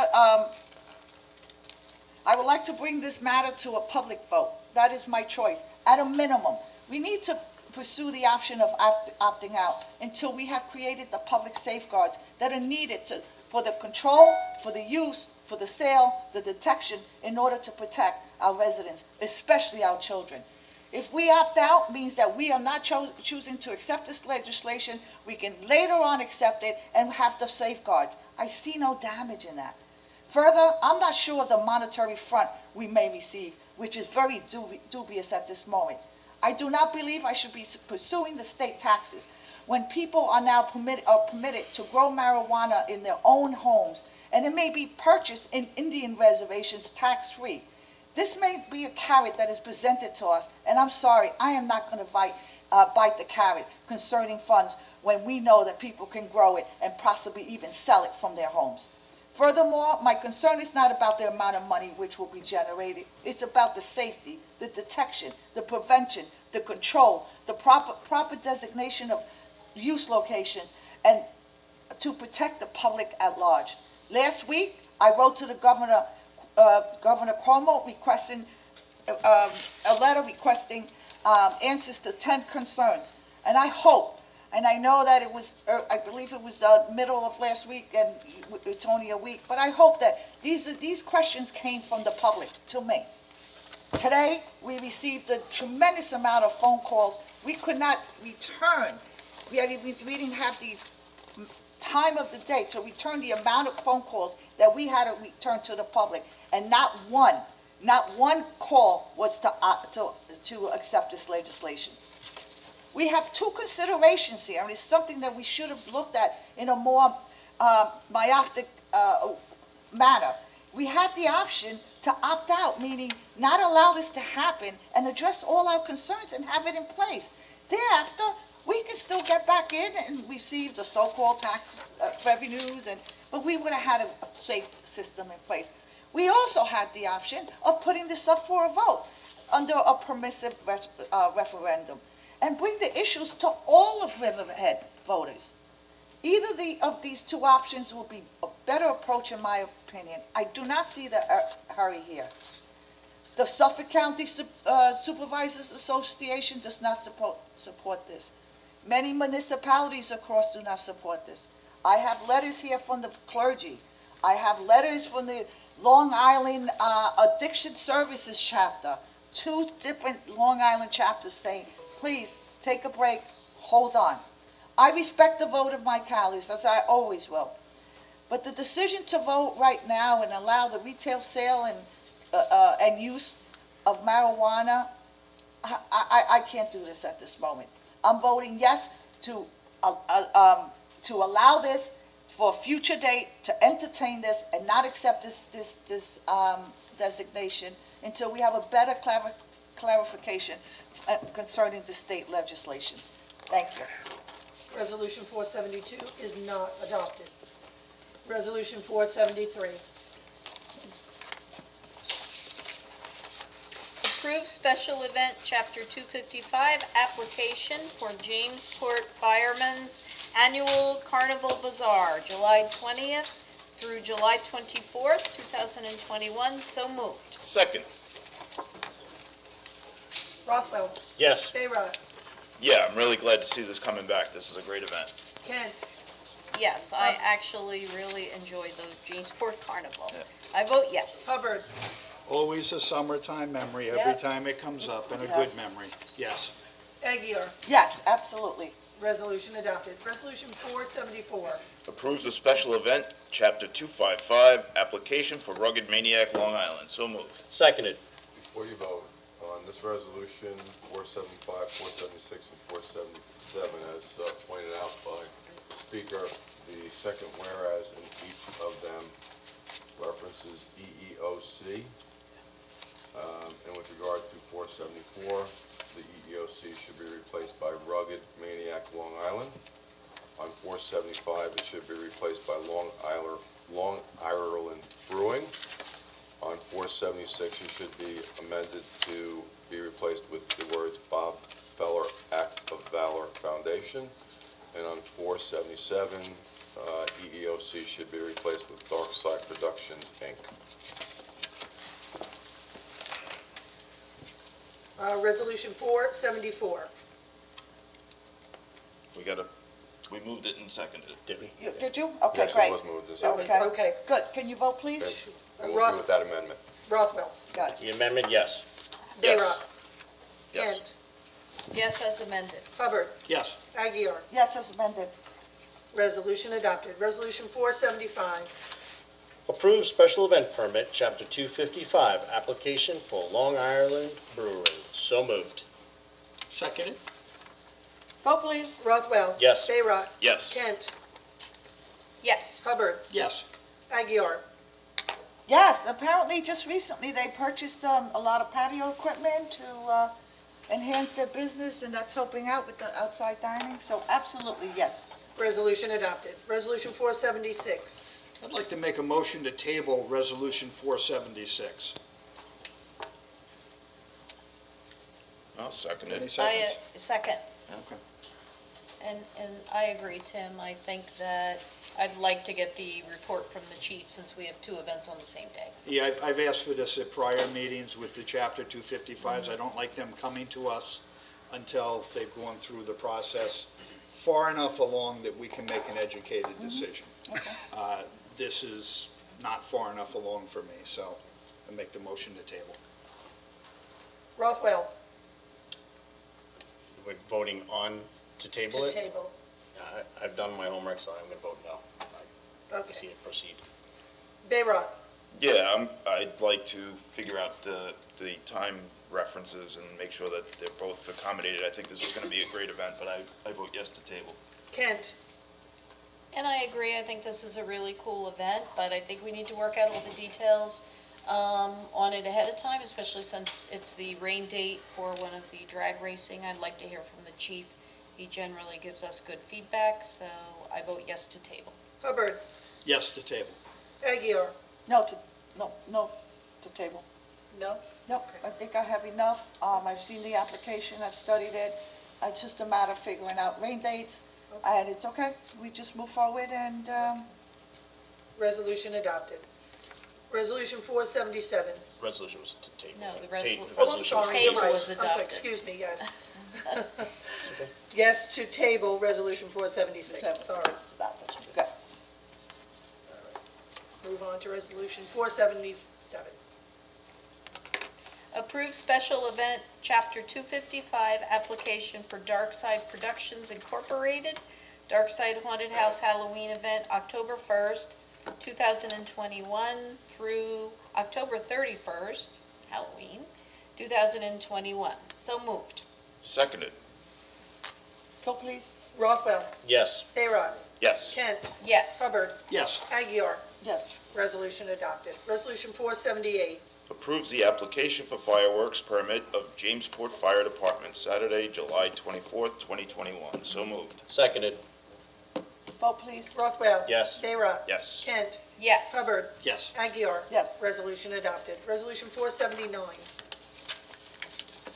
Approves change in fireworks permit application for Riverhead Raceway, July 10th, 2021. So moved. Seconded? Vote please. Rothwell. Yes. Bayrod. Yes. Kent. Yes. Hubbard. Yeah, they just canceled from July 3rd and moved it to the 10th, simply because of Mother Nature, so yes. Aguirre. Yes. Resolution adopted. Resolution 480.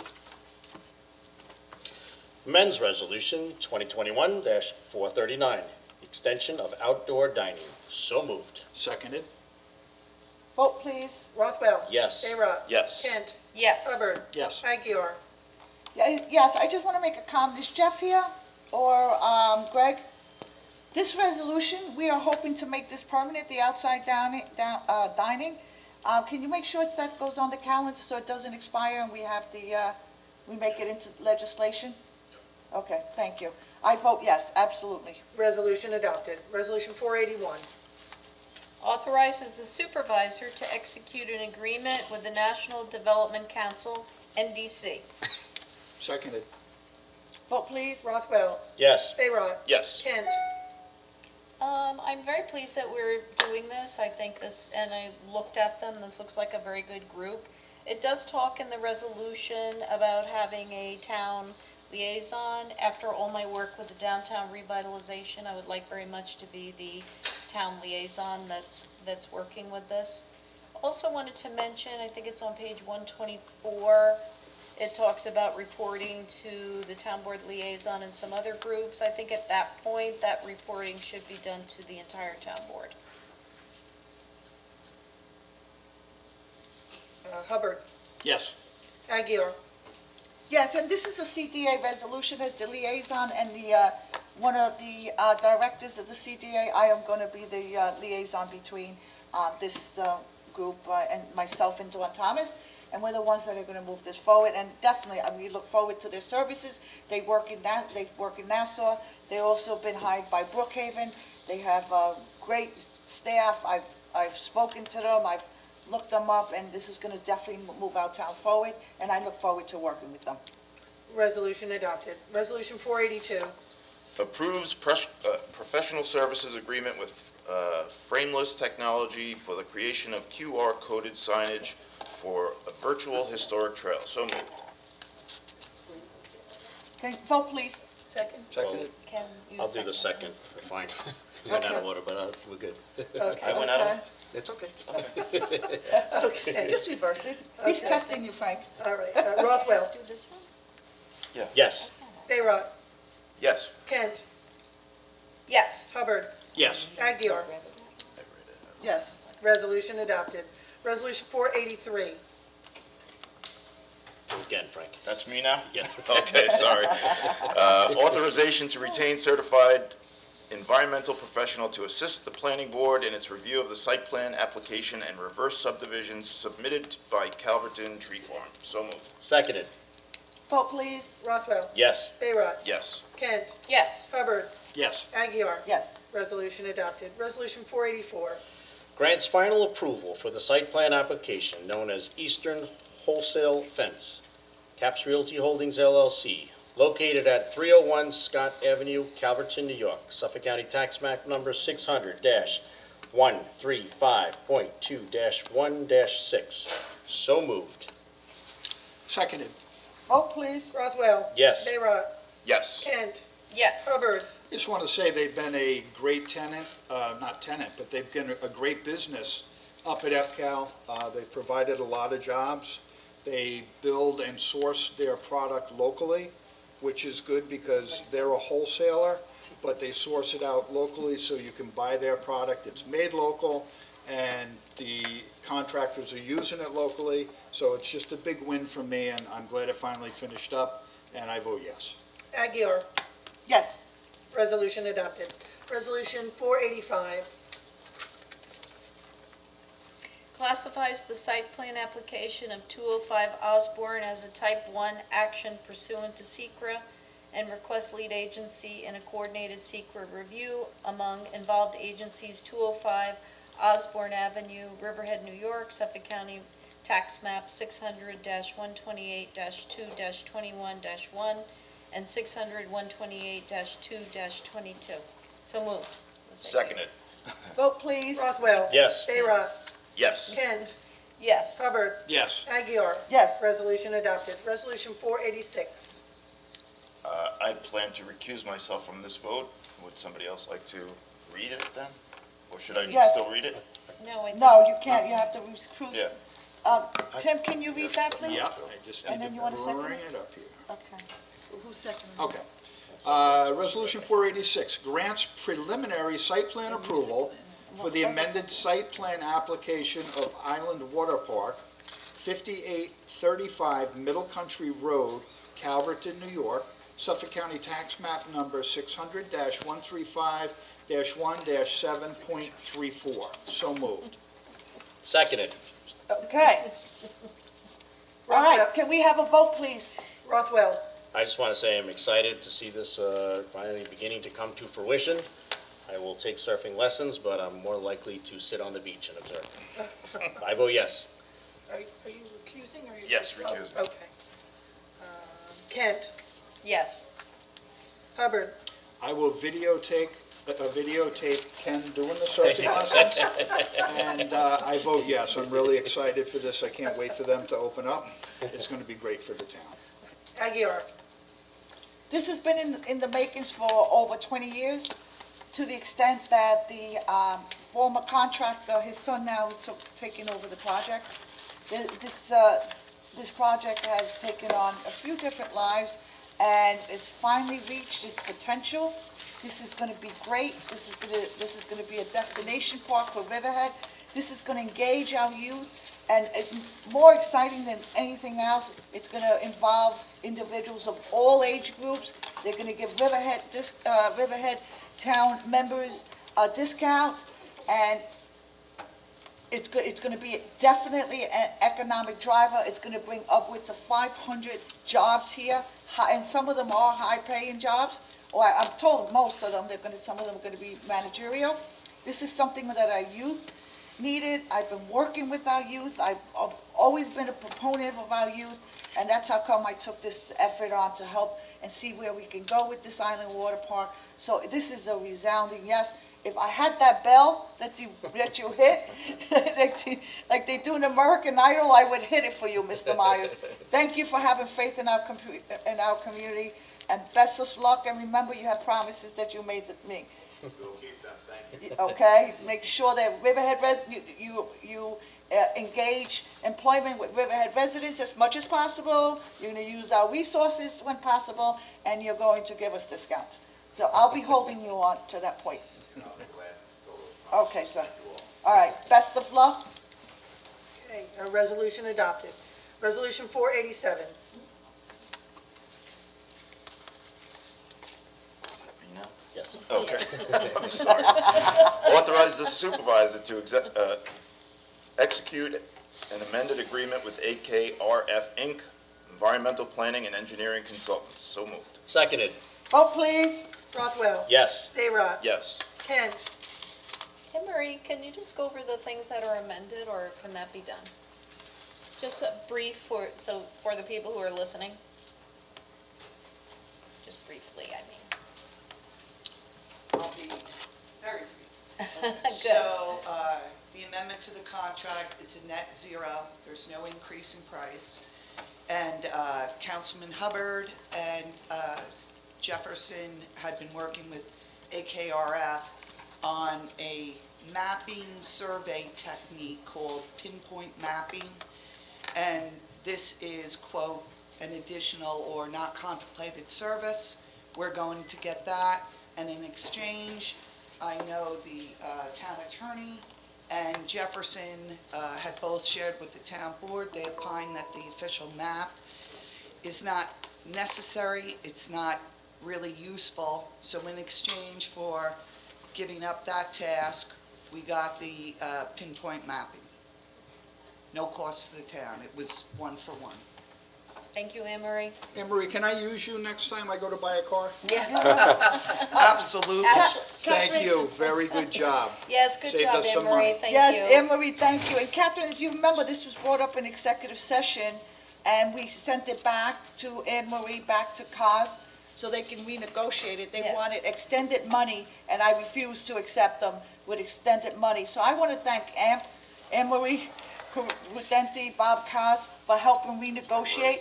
They wanted more money to provide us another service, and by the time she was finished, within 3 days, they could still continue the service that they wanted without additional funds. And I want to thank you, Anne Marie, for working to protect the taxpayers' money. Well, I believe what happened was it was already in we were already getting that service, was my understanding.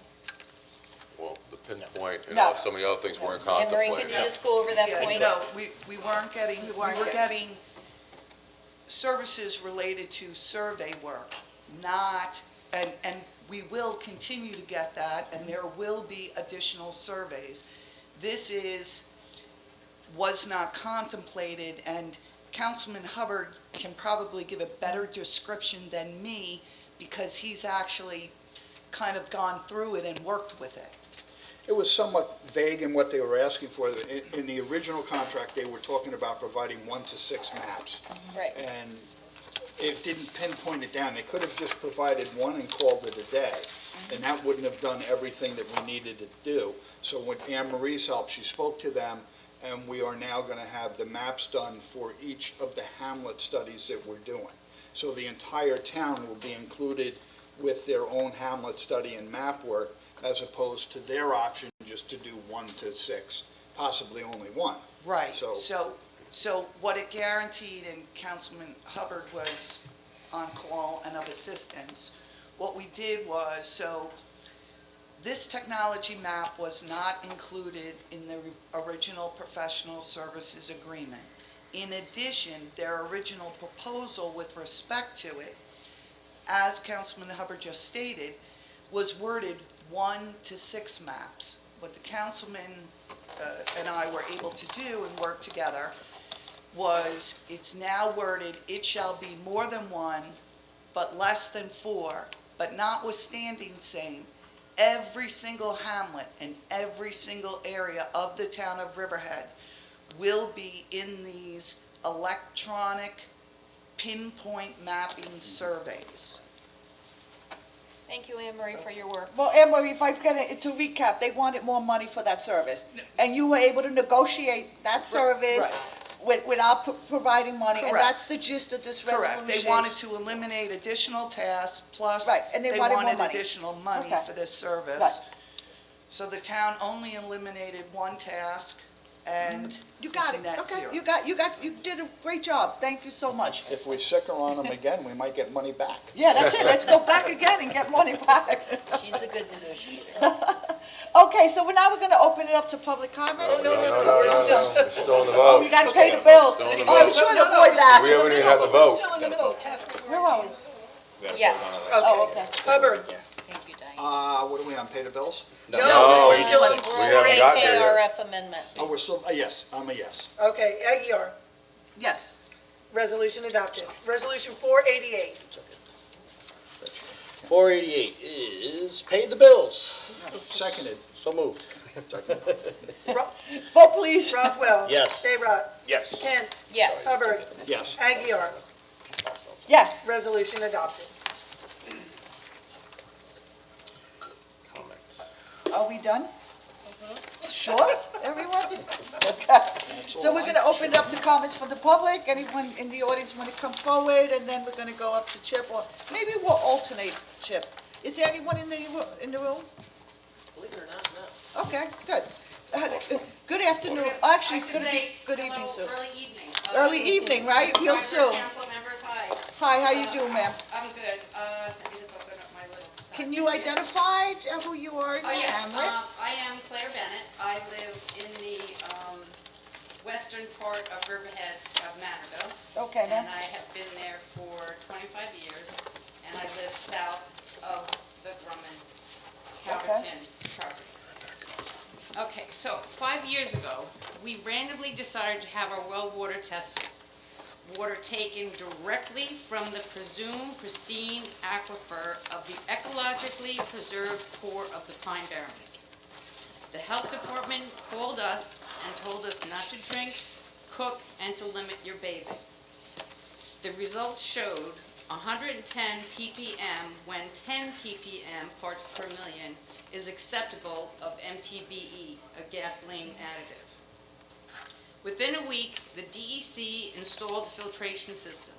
Since 2016, the monthly testing by the DEC has detected pre, mid, and post-carbon, along with MTBE, acetone, benzene, isopropylbenzene, chloromethane, 1,2-dichloroethane, and tetrahydrofuran.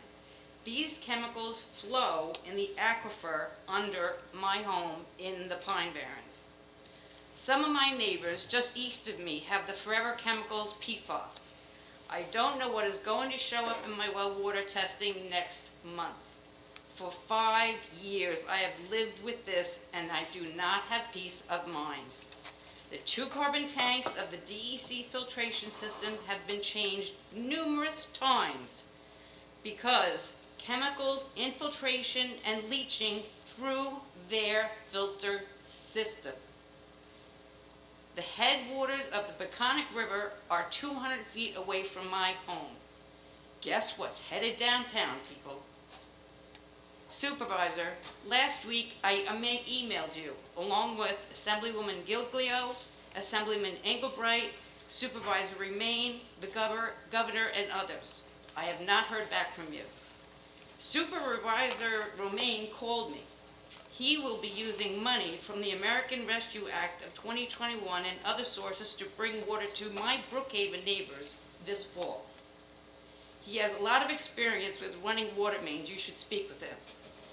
And Jody, our just elected Assemblywoman, informed me that she gave the town applications for grants, but that she has not heard back from any of you.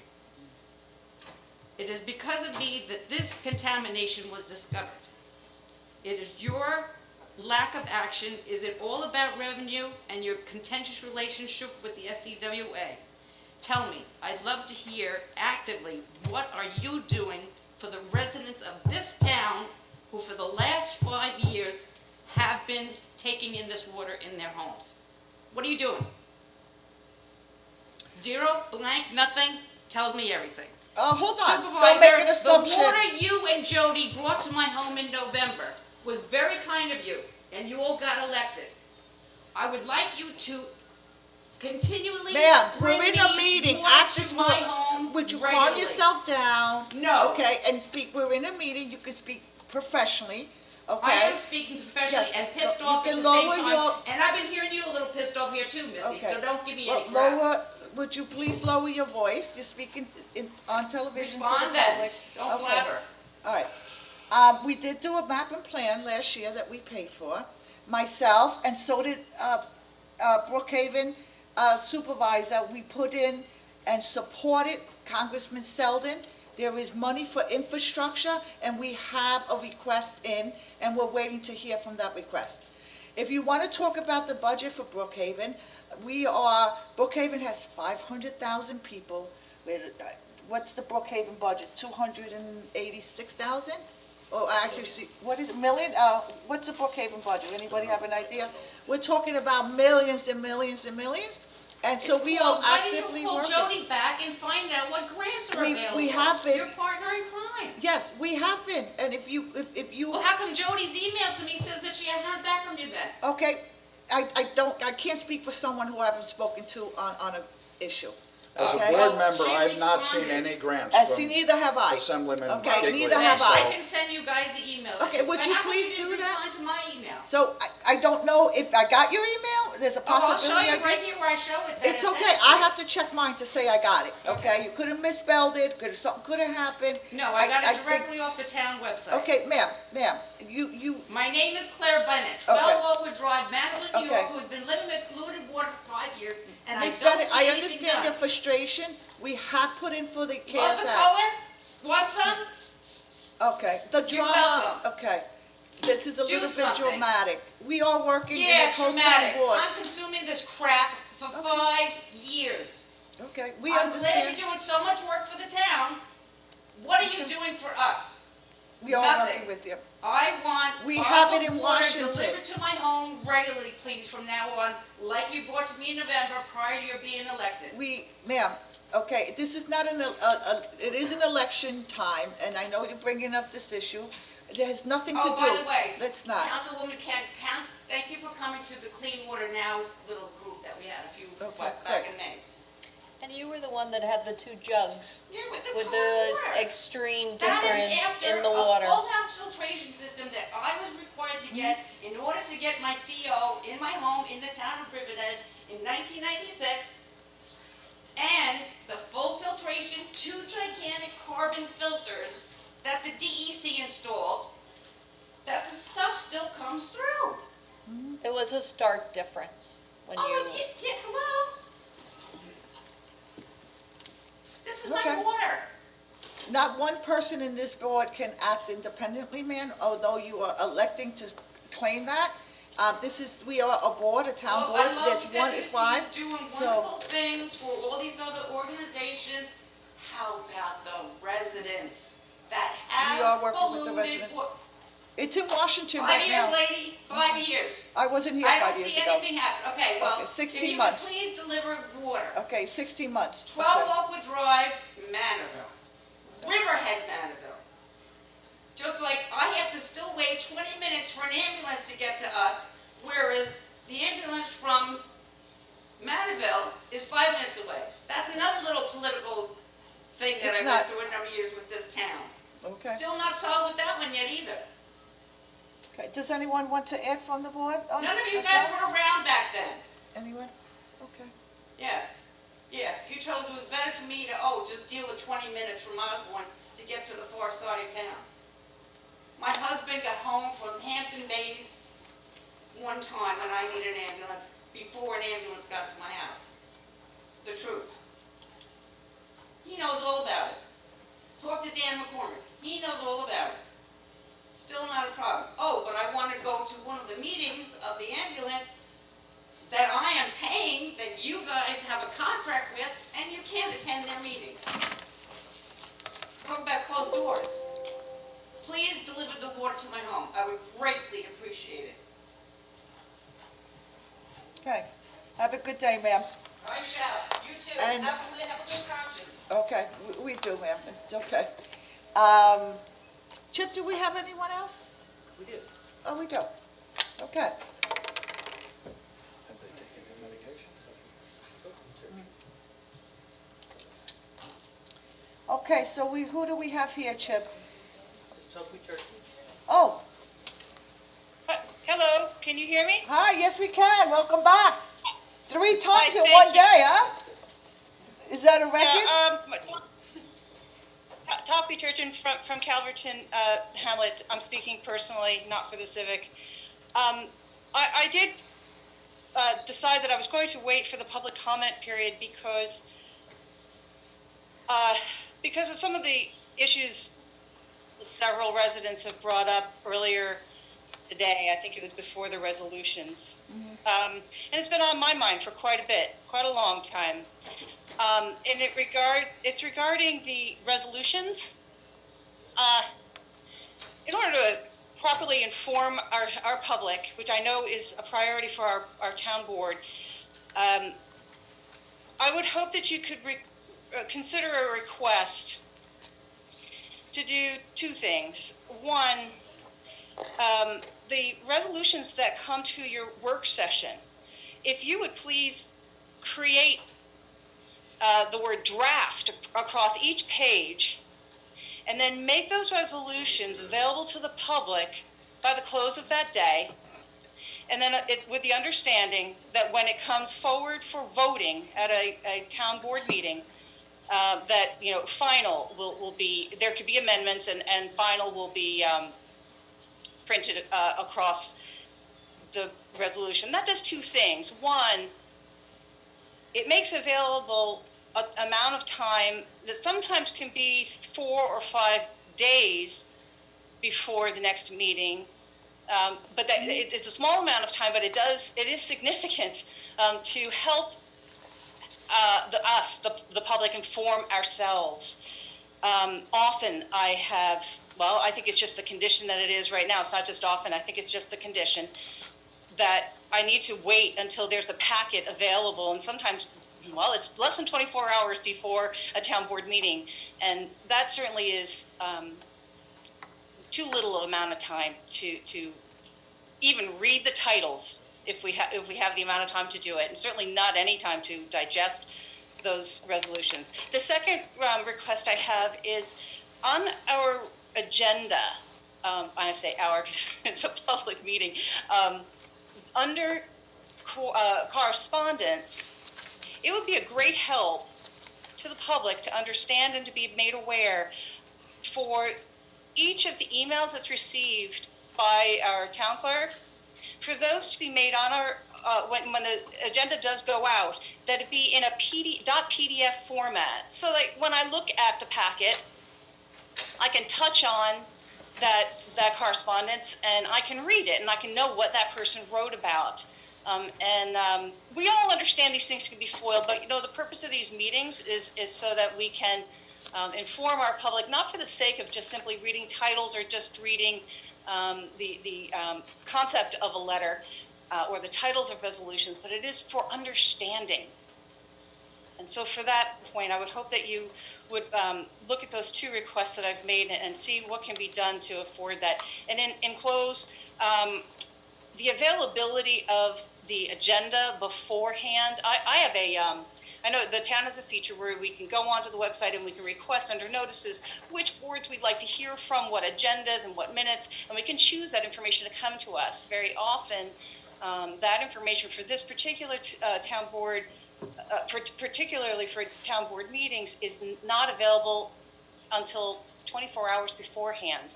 And this just isn't enough time for us to absorb, to be able to bring to the table pertinent and informed information so that we can be productive with our time during your town board sessions. Thanks very much. I appreciate the effort that you make, and hope you guys are still cool in your air conditioning.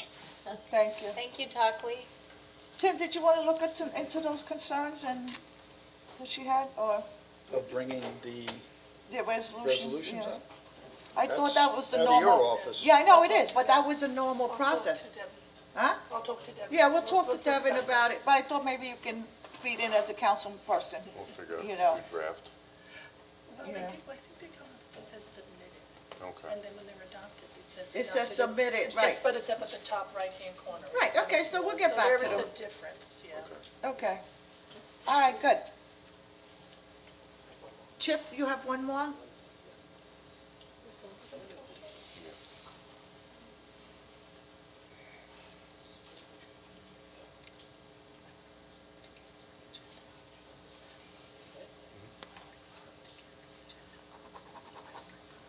Okay, we have Kelly McClinchy from Manorville. Hi, all. Can you hear me? Yes, we can, Kelly. Okay, Kelly McClinchy from Manorville. I wasn't planning on speaking this afternoon. However, I did just hear the comments made by Claire Bennett. And I just wanted to make a few comments regarding what she said. I think that as a town board, you are all very used to hearing from me. And, I'm the face that comes along with Manorville Water Right. And I give Claire a whole credit for coming to town hall today and speaking out and speaking up. He is, make no mistake, he is the face of one of the many residents in Manorville that is impacted by all of the water issues that we face. And, you know, I often come in with a more calm demeanor, and I'm, you know, more likely to try to talk things out, but I think that it is essential for each of you as a town board to realize that this is ongoing. And I say that, and you know, we can all say, oh, we know that. But when I say it's ongoing for the residents here, it is ongoing every minute of every day. And I do think that it seems like this gets lost among the town board in how dire important this absolutely is.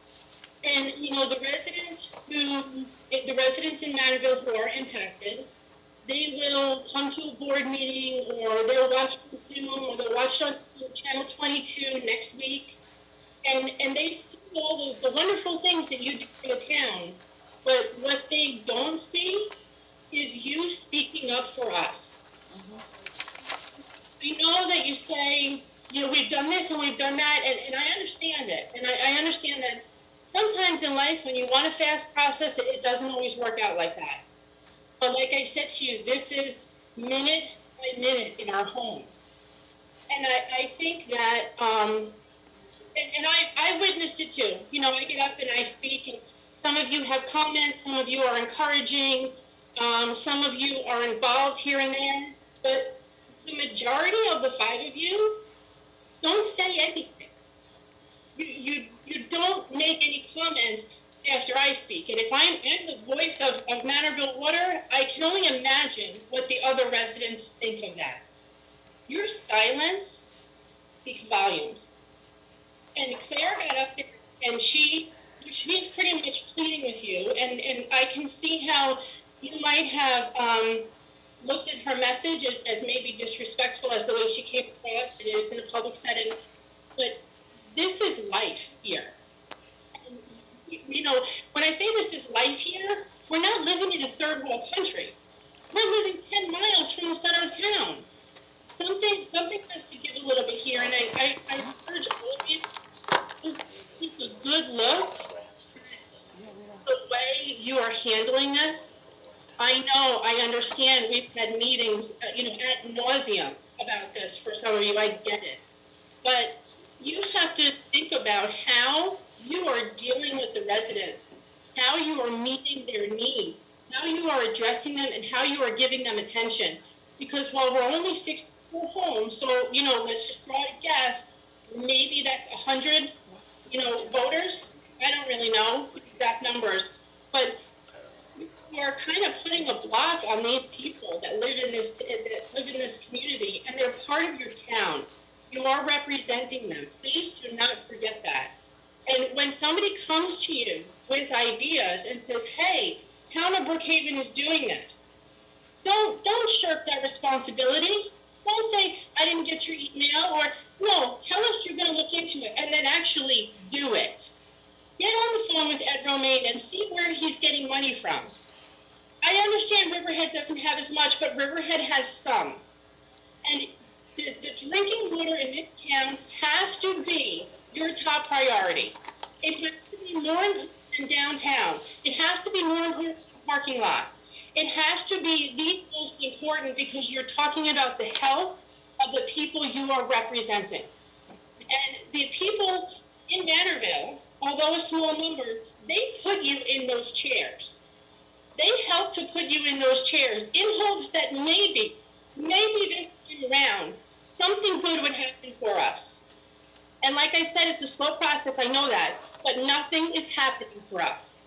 And every day that goes by, we're dealing with it. You know, think about how many times you turn on the water in your own homes. That's what we're dealing with. And Claire happens to turn on the faucet in her home after going through 3 huge filtration systems, and it comes out brown. And I can tell you for certain, she's not the only one, and I've seen it with my own 2 eyes. But on the flip side, in the past year, maybe more than that, and I understand COVID has something to do with that, I haven't seen 4 basis in this community. Nobody came in and asked Claire to see her water. Nobody came out and asked another neighbor on River Road to see his water. I can't even wrap my head around the fact that we talk and like it's almost like we're talking to nobody. I really urge you, with all that I have, to sit down when you have some quiet time soon, very soon, and consider how you are dealing with these residents, and more importantly, how you're not dealing with the residents, because that says a lot also. Thank you for the opportunity to speak. Ms. McClinchy, you might not be aware, we did, I have spoken to Ed Romaine, and we both have put in for funding through Washington, through Congressman Selden, and we have received a response. Also, Senator Schumer is working with us, and we did receive a response right before the 4th of July weekend, asking us if we had a map and plan, which was Riverhead started it. We paid for that map and plan in case, when the time comes, not in case, when the time comes, that we can implement this. We did get a response. The Appropriations Committee reached out to us with a set of questions. We sent them back. We're waiting for a response to make sure that they were appropriate. But one of them was, do you have a plan in place? We already did that. We paid for it. I was the one that initiated that resolution. We have the plan, and we sent it to them. I can't recall the other two questions, but we were nearing. And I have spoken on numerous occasions with Ed Romaine, who is my colleague, and we speak a lot, and he's doing the same thing for you. So just know that we are waiting from Washington. We are pursuing this at the highest level that we can right now. But it's great to know from the Appropriations Committee and Senator Schumer that they wanted follow-up questions from us. It's a very, very good indicator. I expect to hear from that within a month or so in that regard. So just rest assured that we're not sitting back here, it's not political, or you're sitting there because you were elected, or I understand what you're going through. Brookhaven's budget is 307. I understand that. We're less than a third of what they are. If he's gonna choose that, we may go that other avenue. But I know that he's waiting to find out what's going on with the Appropriations Committee. And we have discussed this in detail. And, Congressman Selden had a press conference in front of your home, and you know that he was really dead set on that. He invited myself, Councilman Hubbard happened to be there. So we got this as far as pursuing this. We're not sitting down. We're not disregarding you. We're not, it's not political. We understand the issues here. And this is just a recent development. We're now releasing it to you, obviously. This was right before the 4th of July break that we had. So I expect to hear very shortly. And I'm sure that Ed Romaine is also going to be here. It's the same avenue that he's taking, that I'm taking, and we even agreed to go together if we had to do it. However, they told us to separate the townships individually, but we initially were going to the press, and we were going together on this. So there is some work being done, and I appreciate your comments. Do we have anybody else here? I'd like to make a comment, if I can, to what you just said. I do understand. Yes, I was at the press conference in front of my house. That was in February. So for 4 months now, we've been drinking the water every single day since February. And I, like I said before, I understand that there are a delay on certain things, that we are asked to wait for certain things. However, you turned around and you said this isn't political. I didn't say anything about it being political, and I will tell you very clearly to all 5 of you, as the voice for Manorville Water, I won't let this get political. Good. I have worked, Republicans and Democrats, I have worked with everybody diligently and equally, and I will not let that become an issue during an election year. It's not appropriate. So if we can just put that to the side, that would be great. It is but the bottom line is that Claire just said, Ed Romaine specified that he was using CARES Act money. We spoke about CARES Act earlier in this meeting, and I know everybody wants a little piece of it. But I think you as a town board have to prioritize what you are doing. And if in fact, in every instance, if you got a phone call, if a phone call came into town hall, it is your due diligence to pick up the phone and get in touch with the residents in Manorville. Everybody knows it's very clearly understood that whatever information comes my way, I am presenting to the community. I'm doing it in a fair manner, I'm doing it in a non-biased manner, and if you know anything, you should be contacting me. I assume that everybody has my email address and my phone number. If you don't, just let me know and I'll be more than happy to provide it to the clerk. And we can move forward. But anytime you have a conversation, we should know about it. You should be upfront because that's what my neighbors are looking for. That's what the residents need from you while they are waiting. And that is not a whole lot to ask of people that were elected to any political party to represent us. Okay, thank you for your comment. I just want to say one thing. Kelly, first of all, thank you for coming in and talking to us today. And certainly, the residents out there must know what an incredible advocate you've been for them. Is she still there, Chip? She's still there. Okay. I did want to mention to you that I'm really glad they reinstated the RAB board. Actually, it sounded like they weren't even considering getting rid of it. And I know that they are looking to add members, so I'd be more than happy to be involved with that. And lastly, I wanted to say, certainly when I came out there to talk to you guys that day, the stories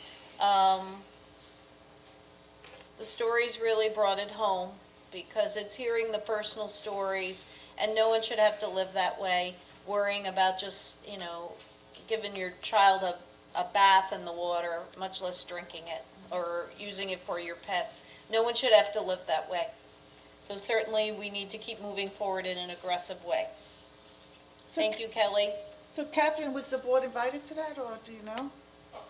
I heard, everybody doesn't get invited to everything. I went out there and Oh, talked okay. to them. Oh, yeah. I mean, I'm certain everybody was invited. No, thank you for sharing. Okay, Yeah, I was just everybody wondering was if- invited. I definitely would have been there. I'm sure some of us would have been there. Everybody was invited, yes. How? I don't know, I didn't get anything. Okay, it doesn't matter, but yes, we You should answer your definitely, emails. if you have any other, those meetings. All right, so we're done, Cliff? We're done? Chip? I got Barbara Okay. Blass. And we have one more. I think some of the speakers too. Okay. Two more. Yeah. Okay. Barbara Blass. Yes, good afternoon. Hi, good, Barbara. actually, good evening in 23 minutes. Yes, indeed. Barbara Blass, Jamesport. Okay. Before you start the time clock, I just want to say that it's really important for me that you know that I take no pleasure in what I'm about to say here today. Barbara, microphone. I take no pleasure in what I'm about to say today. In fact, it's quite the opposite. I understand there's a lot going on, and I understand that some people work differently from others. Some people there will always be a situation where you've got hard workers and people who are slackers. I worked in this building since 1978 in a variety of capacities. I know what it's like to be where you are, and I know that workloads come in cycles, but what has transpired with what I'm about to say really can't happen again, okay? Now you could start the time clock. I think I'll be under 5 minutes. My statement concerns S-Power 2, the 290-acre, 36-megawatt solar utility which recently received its siting permit from the state. While the state has the approval authority on such projects, the 94C process administered by the Office of Renewable Energy Siting, it's called ORIS, is clearly designed to maximize host community involvement. Unfortunately, Riverhead must have forgotten they were the host community. The town applied for and received $36,000 in intervenor funds. The application identified 6 individuals from the town who would have certain responsibilities in the permitting process. According to your application, it was anticipated that the Office of the Town Supervisor would provide various services in connection with the project on behalf of the taxpayers of the town of Riverhead, including the review of the application and the filed documents, participation in meetings, including those with town leaders and community groups to explain the potential impacts of the project.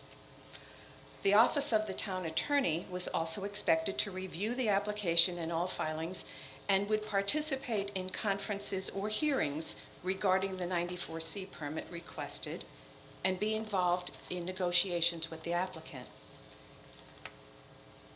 The Planning and Building Departments would provide services including a review and analysis of the application to determine whether it's considered all of the environmental, visual, and health impacts of the project, and a review and analysis of whether the application had adequately identified all of the applicable local ordinances and the project's compliance with those provisions of the Code of the Town of Riverhead.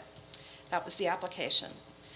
In awarding the funds, that's your application, in awarding the funds, the administrative judge concluded that the Town of Riverhead's use of the funds will, quote, contribute to a complete record leading to an informed decision as to the appropriateness of the site and the facility. That's what was supposed to happen. I've read the entire application. As you know, I've been following all of the solar projects from the inception, and this one started back with the Article 10 process several years ago. I've read the entire application and the record of proceedings on this, on S-Power 2 and the 94C process. I do have a few comments and questions. Pursuant to the regulations, the municipality must file a statement indicating whether the proposed facility is designed to be sited, constructed, and operated in compliance with applicable local laws and regulations, and they must do so within a specific period of time. I didn't find any statement filed by the Town of Riverhead, and the time for the filing has since passed. A review of the public hearing transcript revealed that no one from the town participated in the hearing. The town had no comments on the loss of ag lands, visual impacts, noise, potential health concerns from electromagnetic fields, setbacks, wetlands issues, loss of grassland habitats, cumulative impacts from all the other acres, hundreds of acres of solar panels, local emergency response and preparedness. The list goes on and on. We had no comments, no questions, all of this taking place in our town, and we had no questions, no concerns.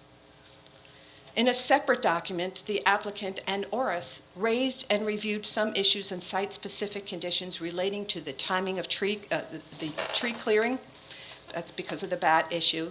Code issues pertaining to hours of construction, noise levels at the substation, and setbacks. Those issues were not ever identified by the town. In March, the town filed the document, the similar one that had been sent to the state in 2018. In fact, it was the same one during the Article 10 proceedings. At the very least, perhaps that document should have been updated to include the NextEra project. To my knowledge, and I could be wrong, there's been no substantive public discussion of this massive project covering 290 acres, no work session, no meeting with community or civic groups to provide information about the project, including the potential impacts, negative or positive. The regulations require that the permittee provides host community benefits, such as payments in lieu of taxes or other payments or projects pursuant to a host community agreement. You've been through that process before. Again, to date, with respect to this application, there's been no public discussion or mention of community benefits or any outreach to the Calverton community for input. More importantly, there's no correspondence in the record between the permittee and the town that negotiations have even commenced. There's not an expression of intent to enter into pilot agreement. For completeness of the application, however, the applicant had to address the issue. And in Exhibit 27 of the application, they actually introduced numbers. All of the figures and projects quoted were from 2018. Were they basically duplicating S-Power 1's agreement? There was no response or comment from the town on those numbers. Do you know what they even proposed? Can the applicant now claim you lost your opportunity in that the permit has, the siding permit has already been issued. I don't know, can you still negotiate it? I'm hoping you can. I don't have that answer, but I have to raise the question. The permit was issued. Is there a window of opportunity to commence negotiations and finalize an agreement before construction commences? As you know, S-Power 1 was a much smaller project. If you have the opportunity to further negotiate, please keep in mind that the agreement with S-Power 2 should be much more extensive. It's a much larger project over, not only in megawatts, but in geographical area. We do have the Public Service Commission's Host Community Benefit Program. Don't get all too excited when you hear about this. This program requires the owners of the facility to pay an annual fee of $500 per megawatt per year for each of the first 10 years. To be clear, that translates to $18,000 a year for 10 years to be distributed among all the residential utility customers in the town. I don't know exactly how many residential community customers we have, but for ease of explanation, let's assume there are 18,000 households. Each would be receiving $1 per year credit against their bill for the next 10 years as a community benefit. That's all that's on the books right now. It's apparent that at least up to this point, the town relinquished its responsibilities and failed miserably to participate in a process designed to ensure that the interests and concerns of the town and its residents would be addressed. In my opinion, the official record is another embarrassment for the town, and the dereliction of duty by some has once again shortchanged the people of Riverhead. My opinion, the town didn't just drop the ball here. They failed to even show up for the game. Thank you for the opportunity to speak this afternoon, or this evening. Okay, Barbara, so I'm going to have the town attorney. I know earlier, community benefits are negotiated by attorneys and then brought to the town board to be voted on. Absolutely. I know you said the town supervisor's office. We authorized the fact to talk about it, but it's just it's a talking point. Everything has to go through the attorney. You're talking about legal whether you're talking about a pilot program or you're talking about community benefit. A supervisor or any council member should not be negotiating it. I did speak to the planning department. I was told that they gave them a verbal. I understand it wasn't put into the application. Hold on, let me finish. A You verbal spoke your what? 5 minutes. No, a verbal The what? municipality, the municipal statement.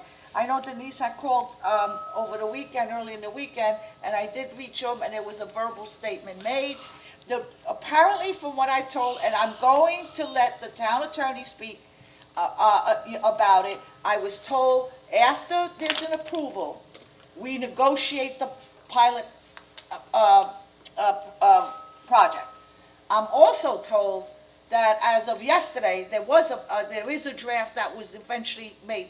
That's that wonderful passed news. around.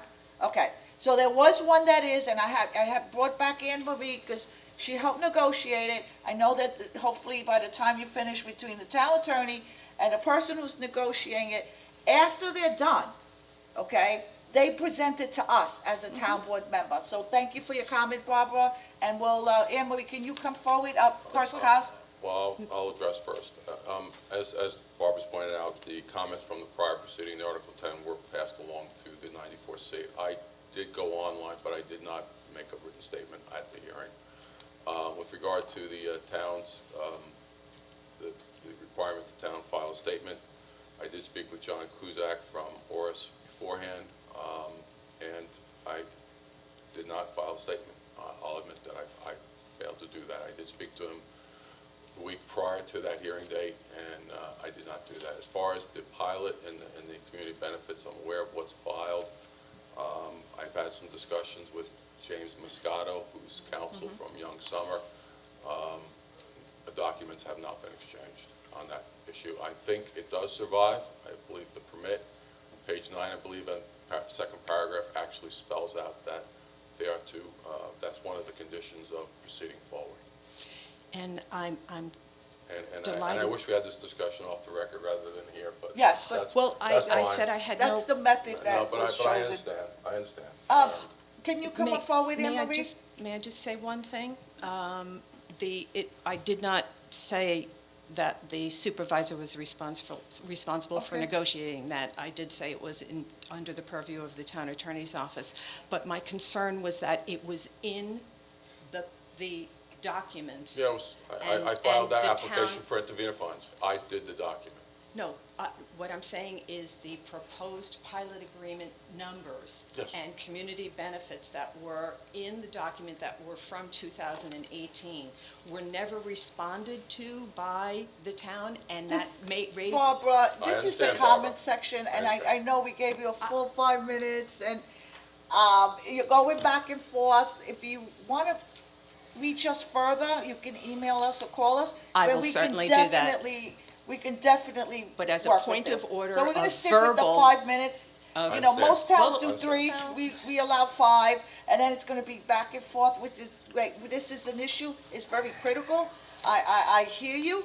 We have to make sure we secure the tax monies for our taxpayers, and, but I have to leave the legal component of it Absolutely. to our 2 town attorneys, and I guess Anne Marie presented she's- something last night, she'll send it to the We'll board. work on I it, haven't gotten yeah. a chance to see it, but it's being worked on, and yes, the pilot program is very critical. It's Thank you, critical, but Barbara. the verbal relation...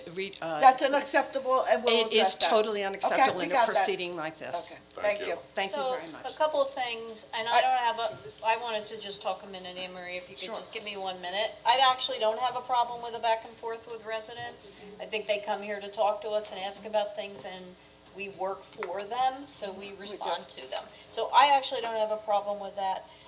Is Mr. Murphy around, by the way? No, he had something that he had to attend out on the east. Now, shouldn't planning have been involved with this as well? I mean, I don't know what happened with this, but this is exactly what the kind of, we should be talking about in work session. And this is exactly what I'm talking about. Certainly, in our town, you know, we didn't have approval authority over this, but we should, to Mrs. Blass's points, we should have participated in this. And, you know, obviously, we have no comments on the record here. It's 100% certainty that we had a role to play. We are the host community. And I just wanted to make those statements. I would like to hear from Mr. Murphy about this as to why this wasn't, and your office as to why this wasn't on a work session. Okay, so this is a negotiation process, and it goes to the town attorney, so just be mindful of that. It is up for the next work session. But I'm not It- talking it about was, the negotiated community benefit. Yes. I'm talking about the fact that as the host community, we should have been weighing in on this project. Well, let's We hear should from have the made other town statements. attorney, because the very next step is the negotiation, it comes to the town attorney's office. So, I understand what you're saying, let's hear what, the deputy town attorney has to say before we So make I any can't address conclusion. the past, and I can't address the record. Okay, Did I read the totality of the record? Yes, I did. Did I Okay. spend the time and go through the documents? Yes, I did. What I can tell you is, in the quote, citing permit that was issued just a week and a half, 2 weeks ago in June, I believe, and don't quote me, under paragraph 5, subsection B or C, it provides the ability for the town to negotiate the community benefits, including a pilot agreement. I have already, not last night, yesterday morning, provided to the supervisor and the town attorney, so I spoke to the town attorney, and he agreed that I should have a crack at drafting the community benefit agreement. He would do the pilot and easement, so I did yesterday deliver a first draft to the town attorney and the supervisor, and I did today issue a second amended draft of that community benefit agreement. I also shared with the supervisor and the town attorney a different calculation than Councilwoman Blas was reciting to, that is contained in the record, and I will share with the town board, I also shared with the town attorney and the supervisor, I thought they were erroneous, the calculations. I thought they were, quote, not accurate or adequate. So when I drafted, quote, a proposed version of the community benefit agreement, I did it on my numbers, and I shared with them how I calculated my numbers. I also shared with the town attorney the deficiencies and delinquencies I believe are in the pilot payment. Admittedly, Bob and I have not had even a moment today to even talk about that email to him, but I'm assuring the town board that the conversations I've had, that number one, under the final siting permit, we have the ability to negotiate. Number two, the town attorney has expressed to me and I've expressed to him that we're committed to the town board and we're going to, quote, tackle it and address it as swiftly as possible. If the supervisor right now authorizes me to share my second draft of the community benefits, if you think it's good enough for him, I I'll haven't share seen it. the second draft, but it is up for work session, and that's why it Great. does go up. And we do have it on the schedule for work Right. session. So So- send them and they can negotiate, Right. but we haven't seen it. Normally we Right. tighten it up, we have questions, and then it goes to the town board. Right. But it's up for the next work session. Right. And you're right, Catherine, these are the things that should be up for work session. Then you have to negotiate first, give us a good understanding of what's going on, and then we can present it to the public and present it to the. to I the- don't think we negotiate first. I think right now we're talking about it because we're discussing the community benefit. But what the town missed out on, and it's shameful and shocking, that as the host community, we weren't weighing in with a project of this magnitude coming into our town. We should have been weighing in, and I want to hear from how that is possible. And I believe also that we got 36,000 in intervenor funds, which is funds that we actually could have used in that process. So, That's I know correct. you're saying let's not go back to the past. No, but I'm it saying is I really can't. stunning. I can't. Yeah, I know that. On- I know what I- you're working have- on, Anne Marie. Right. But it is stunning that, I think it's 300 acres, this project, that. It's It's 290 about- plus or minus Right. acres. It's close to 300 acre project. 36 And if we think megawatts. about everything that is going into the hamlet of Calverton, these solar, and I actually just looked at the HK Ventures project. I mean, I do have to look back and say it is shocking that we did not weigh in.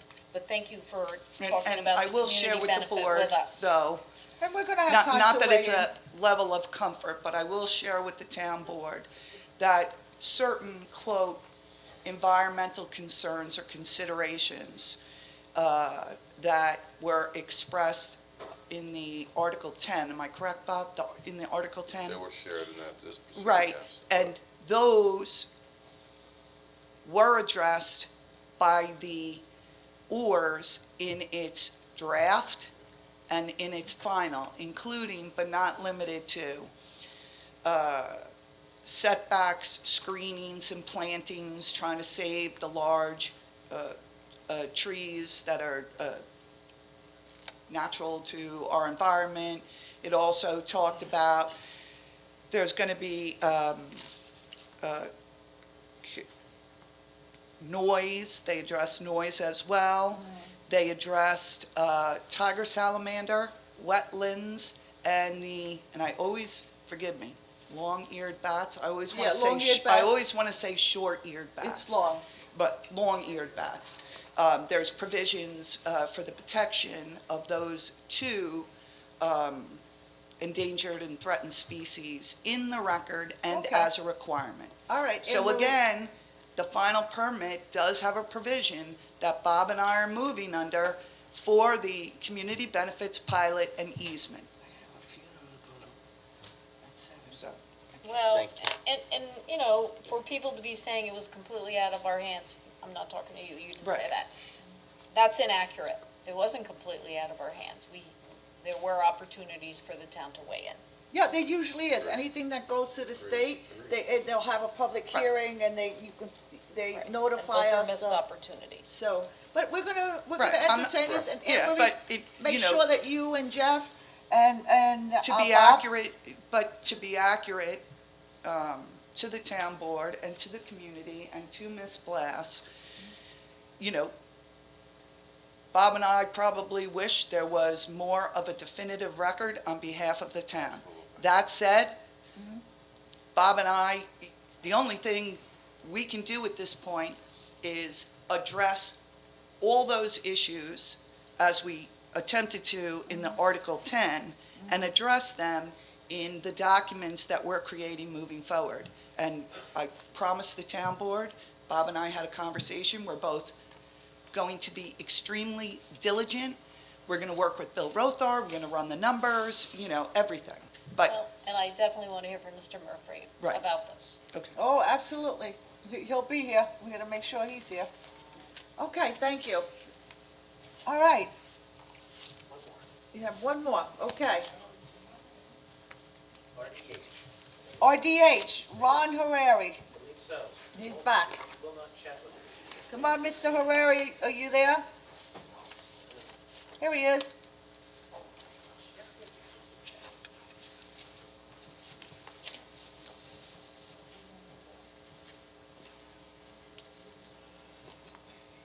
Mr. Harari, are you here? Are you coming forward? He's unmuted, so he does hear us, huh? Maybe he didn't want to come up forward, he's just listening. He raised his hand. He raised his hand. Mr. Harari.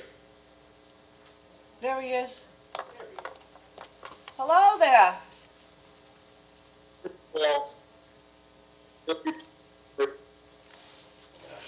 Okay, we hearing static. We can't hear you.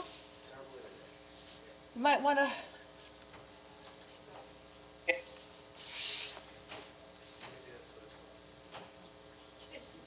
Devin? I don't think he realized that. Yeah, I don't think he knows he's on. He just killed his camera.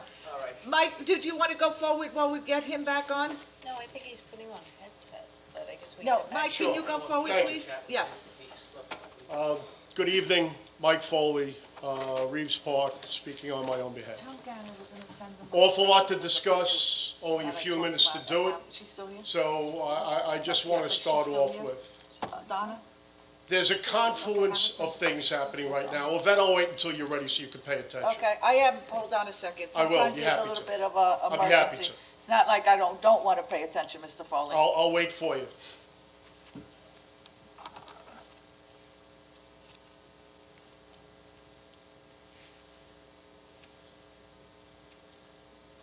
Okay, thank you. Okay, There seems to be a confluence of events this year. Certainly, COVID made everything more difficult. But our water's threatened by CMA mines. We've had a project involving a town square study that started about 3 years ago, has come to fruition, and we're trying to reimagine the town of Riverhead. We have a master plan that was delayed because of COVID. And thanks to Bob, we now have an extension with deliverable dates that commence actually at the end of July. We're supposed to get some stuff within the next 3 weeks from AKRF. I wouldn't know one of them if I tripped over. But be that as it may, we have a central advisory committee that hasn't met in 5 months. So now we have an extended contract. We have a central advisory committee that is willing and able to discuss things, the future direction that our town should go. Edwards Avenue is considered a rural corridor, the last master plan, and it's now covered in solar. Now, I am not a NIMBY guy. I believe it's very important, especially living on an island, that we leave fossil fuels in the rearview mirror, the sooner the better. And I understand that solar is going to be a big part of that. Wind is going to be a big part of that. But the master plan is supposed to take care of our footprint. We have open space issues. We have clean water issues. We have beach issues. We have congestion issues. And now we have a town square that's being imagined. And it takes a vision to put things together from the town square through the master plan into implementation. It takes a vision, and the vision can't be to ignore or divert one's attention from something that is legal in this state. Marijuana is now legal in this state. I thank the 3 board members that acknowledged that, didn't put the public through the paces of going through a referendum petition to go back on a vote on election day. But elections are a referendum too. And we have an election for some town council people this November. And I think everybody's got to look at the full body of work, that what has happened and what has not happened since the last election. And this is a main issue to me, looking at what we're doing and what we're trying to avoid, and the reasons why we're trying to avoid them. And I'm saying to every person on this council, whether you voted for the proposition or against, for the resolution or against the resolution. The resolution failed. We now know that it is now within our purview to place marijuana stores and marijuana cafes in a place that is best suited to serve the economy and the people of this town. And if you're not looking at a vision that would incorporate a presence on Main Street that has lost major businesses in the last 2 years. It broke my heart to see Parabel go under. I'm not even sure it went under. My own opinion, looking at the PPP and looking at sales properties, prices for properties, this owner might have said, let me make a quick $1 million or $2 million and move on. And, good for him. He did nothing illegal. But I look at the other restaurant across the street, and I look at these other businesses that have closed. And I'm here to tell you, if the town board and the comprehensive plan doesn't give a full weight of the possibilities of what a reimagined town of Riverhead could be, then you are not doing your job. So I look forward to speaking at these public meetings in the future and making my opinions heard. And I welcome the dialogue for anybody that wants to discuss, disagree, or agree with me. But I think I need to call out when it happens, and I guarantee you I will call out when it happens, to not be communicated back to. I mentioned this 2 months ago to you, Yvette. You've been accused here of not returning calls and emails, and you said, well, maybe you didn't have the email. No. You got the email. You just chose not to respond to it. You got my messages to call me back unofficially. There was a comment up here about things like this should be talked off the record. I agree. I speak to people off the record all the time, and I'll never divulge what I speak to them about. I would like to think that maybe if I have a good idea, I can make it the person in office and make it their idea. That's what I want to do. This is not what I want to do.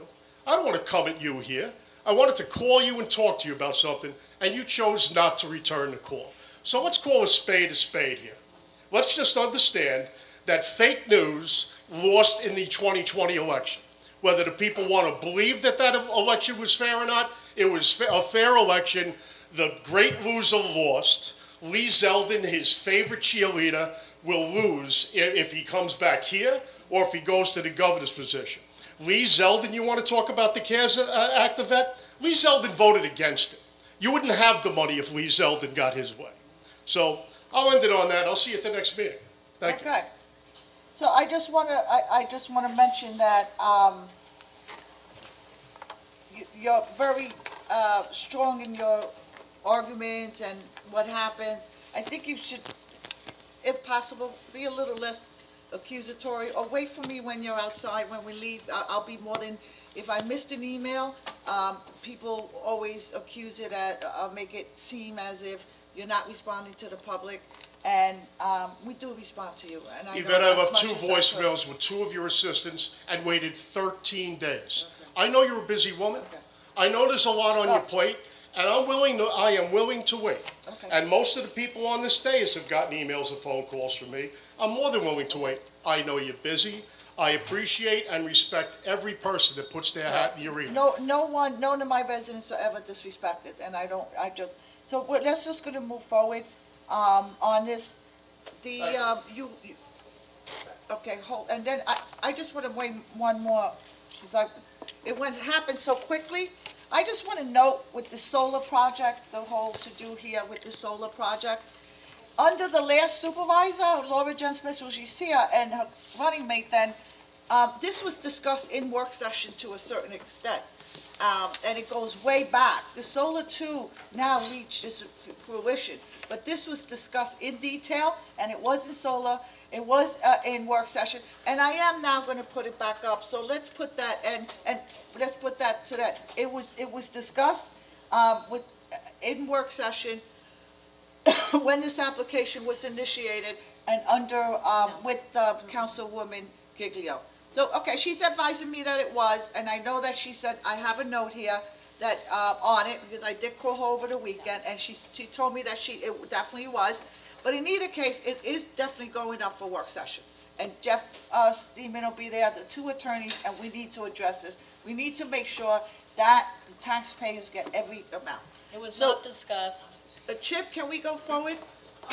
Since I'm brought out and I'm sitting here and you Okay. reference me being here, I just want to say that Solar 2 was in Article 10, which Bob Kozakevich, there was stipulations to doing the Article 10, which was a very lengthy process for Solar 2.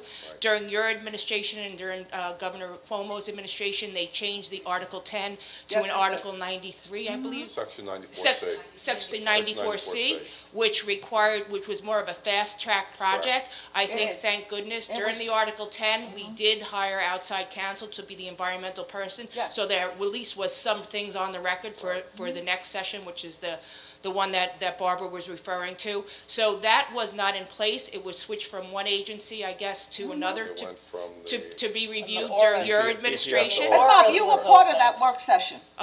Bob, you were part of that work session. I don't remember Yeah, that. yes. just I don't know want to that- I just argue know it back went and from forth, Article but I 10 just want to be 94C. clear that when I was in office, it was in Article 10, in which was. Solar Yes. 2 was under. And- We did file with them, there are environmental concerns. It was up to this administration, when it was switched over to the more fast-track project to address it and address the town's concerns at the state level. So I just wanted to be clear on Right, that. it was, and that was very recent. It Well, was- that, yeah. I think, but Yeah. I just want to correct, when you keep saying that it was, I think there was nothing currently entered into the record. I think there was things entered into the record that were presented in the Article 10 to the new, I keep forgetting, Section 94C. Section 94C. So there was nothing generated from this administration to address the new process for the review of Solar 2 at the state level. And it's also the same community benefit that could have been negotiated then. It should No, have started then. There was no community benefit because it was not in the process of the community benefit. It was still going through the Article 10 at the time. And Bob, if you want to clear this up as far as time frame goes, I mean, I've been through I don't the solar remember projects, specifically Tim, you're well timing, aware. but of I community believe benefit. January, I don't know the time. Yeah, off the top of my head. I just, Well, it is gonna go up. what for I do work know is that it went from the Article 10 to the 94C. Recently. That was in January, I believe, January 10th. And then March was when they issued the interim Right. order, and then interim order, and we did file the comments from the prior proceeding, reviewed the documents that Barbara's referred to. The citing permit, as we've discussed, does include paragraphs in there for the requirement of negotiating the community benefits as well as the pilot. You I guess we'll have- are where you are now, right? Right. So They're moving let's hope forward. that there is a good negotiation for the community benefits. Right. I think Solar Thank you. One was certainly a good partner in the first community benefit negotiation, and I'm hoping that they will continue to be a good partner with the town in this project. I mean, it's already been approved. I think the town can no longer weigh in the approval process. There That's is we can address that later. So you're at the stage of the community benefit, and I hope that they are amenable to providing for the community for the privilege of putting the solar here, so. Yeah, and from what I understand from Anne Marie, you're pretty confident that they're gonna work with us? Yeah. Would you wanna come forward? Because, from what I'm told over the weekend, that this is the process after it's approved, we start the community benefit. Is The that correct? reality of it is, it's a condition of the citing permit. Got it, okay, Both that's and I enough. referenced that, it is a It condition. is in the air, but again, we probably should have put some comments in earlier. I'll acknowledge it. Right. It We're gonna address it moving forward.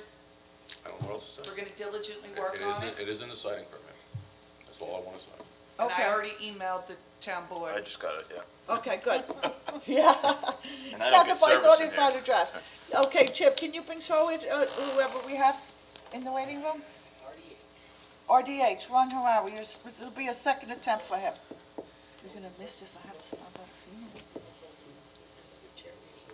Huh? Which one? That's what I'm talking about, yeah.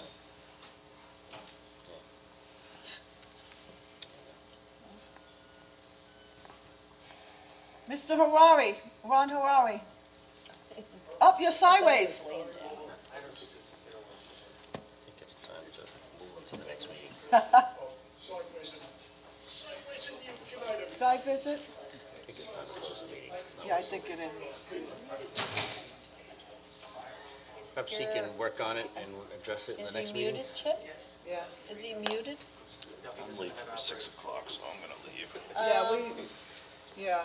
We can't hear you, we think you're muted. He's on, he just has the volume down. Oh, your volume is down. Mr. Hariri, turn your volume up. You are unmuted. There you go. Now he's right side up. Okay. You're on.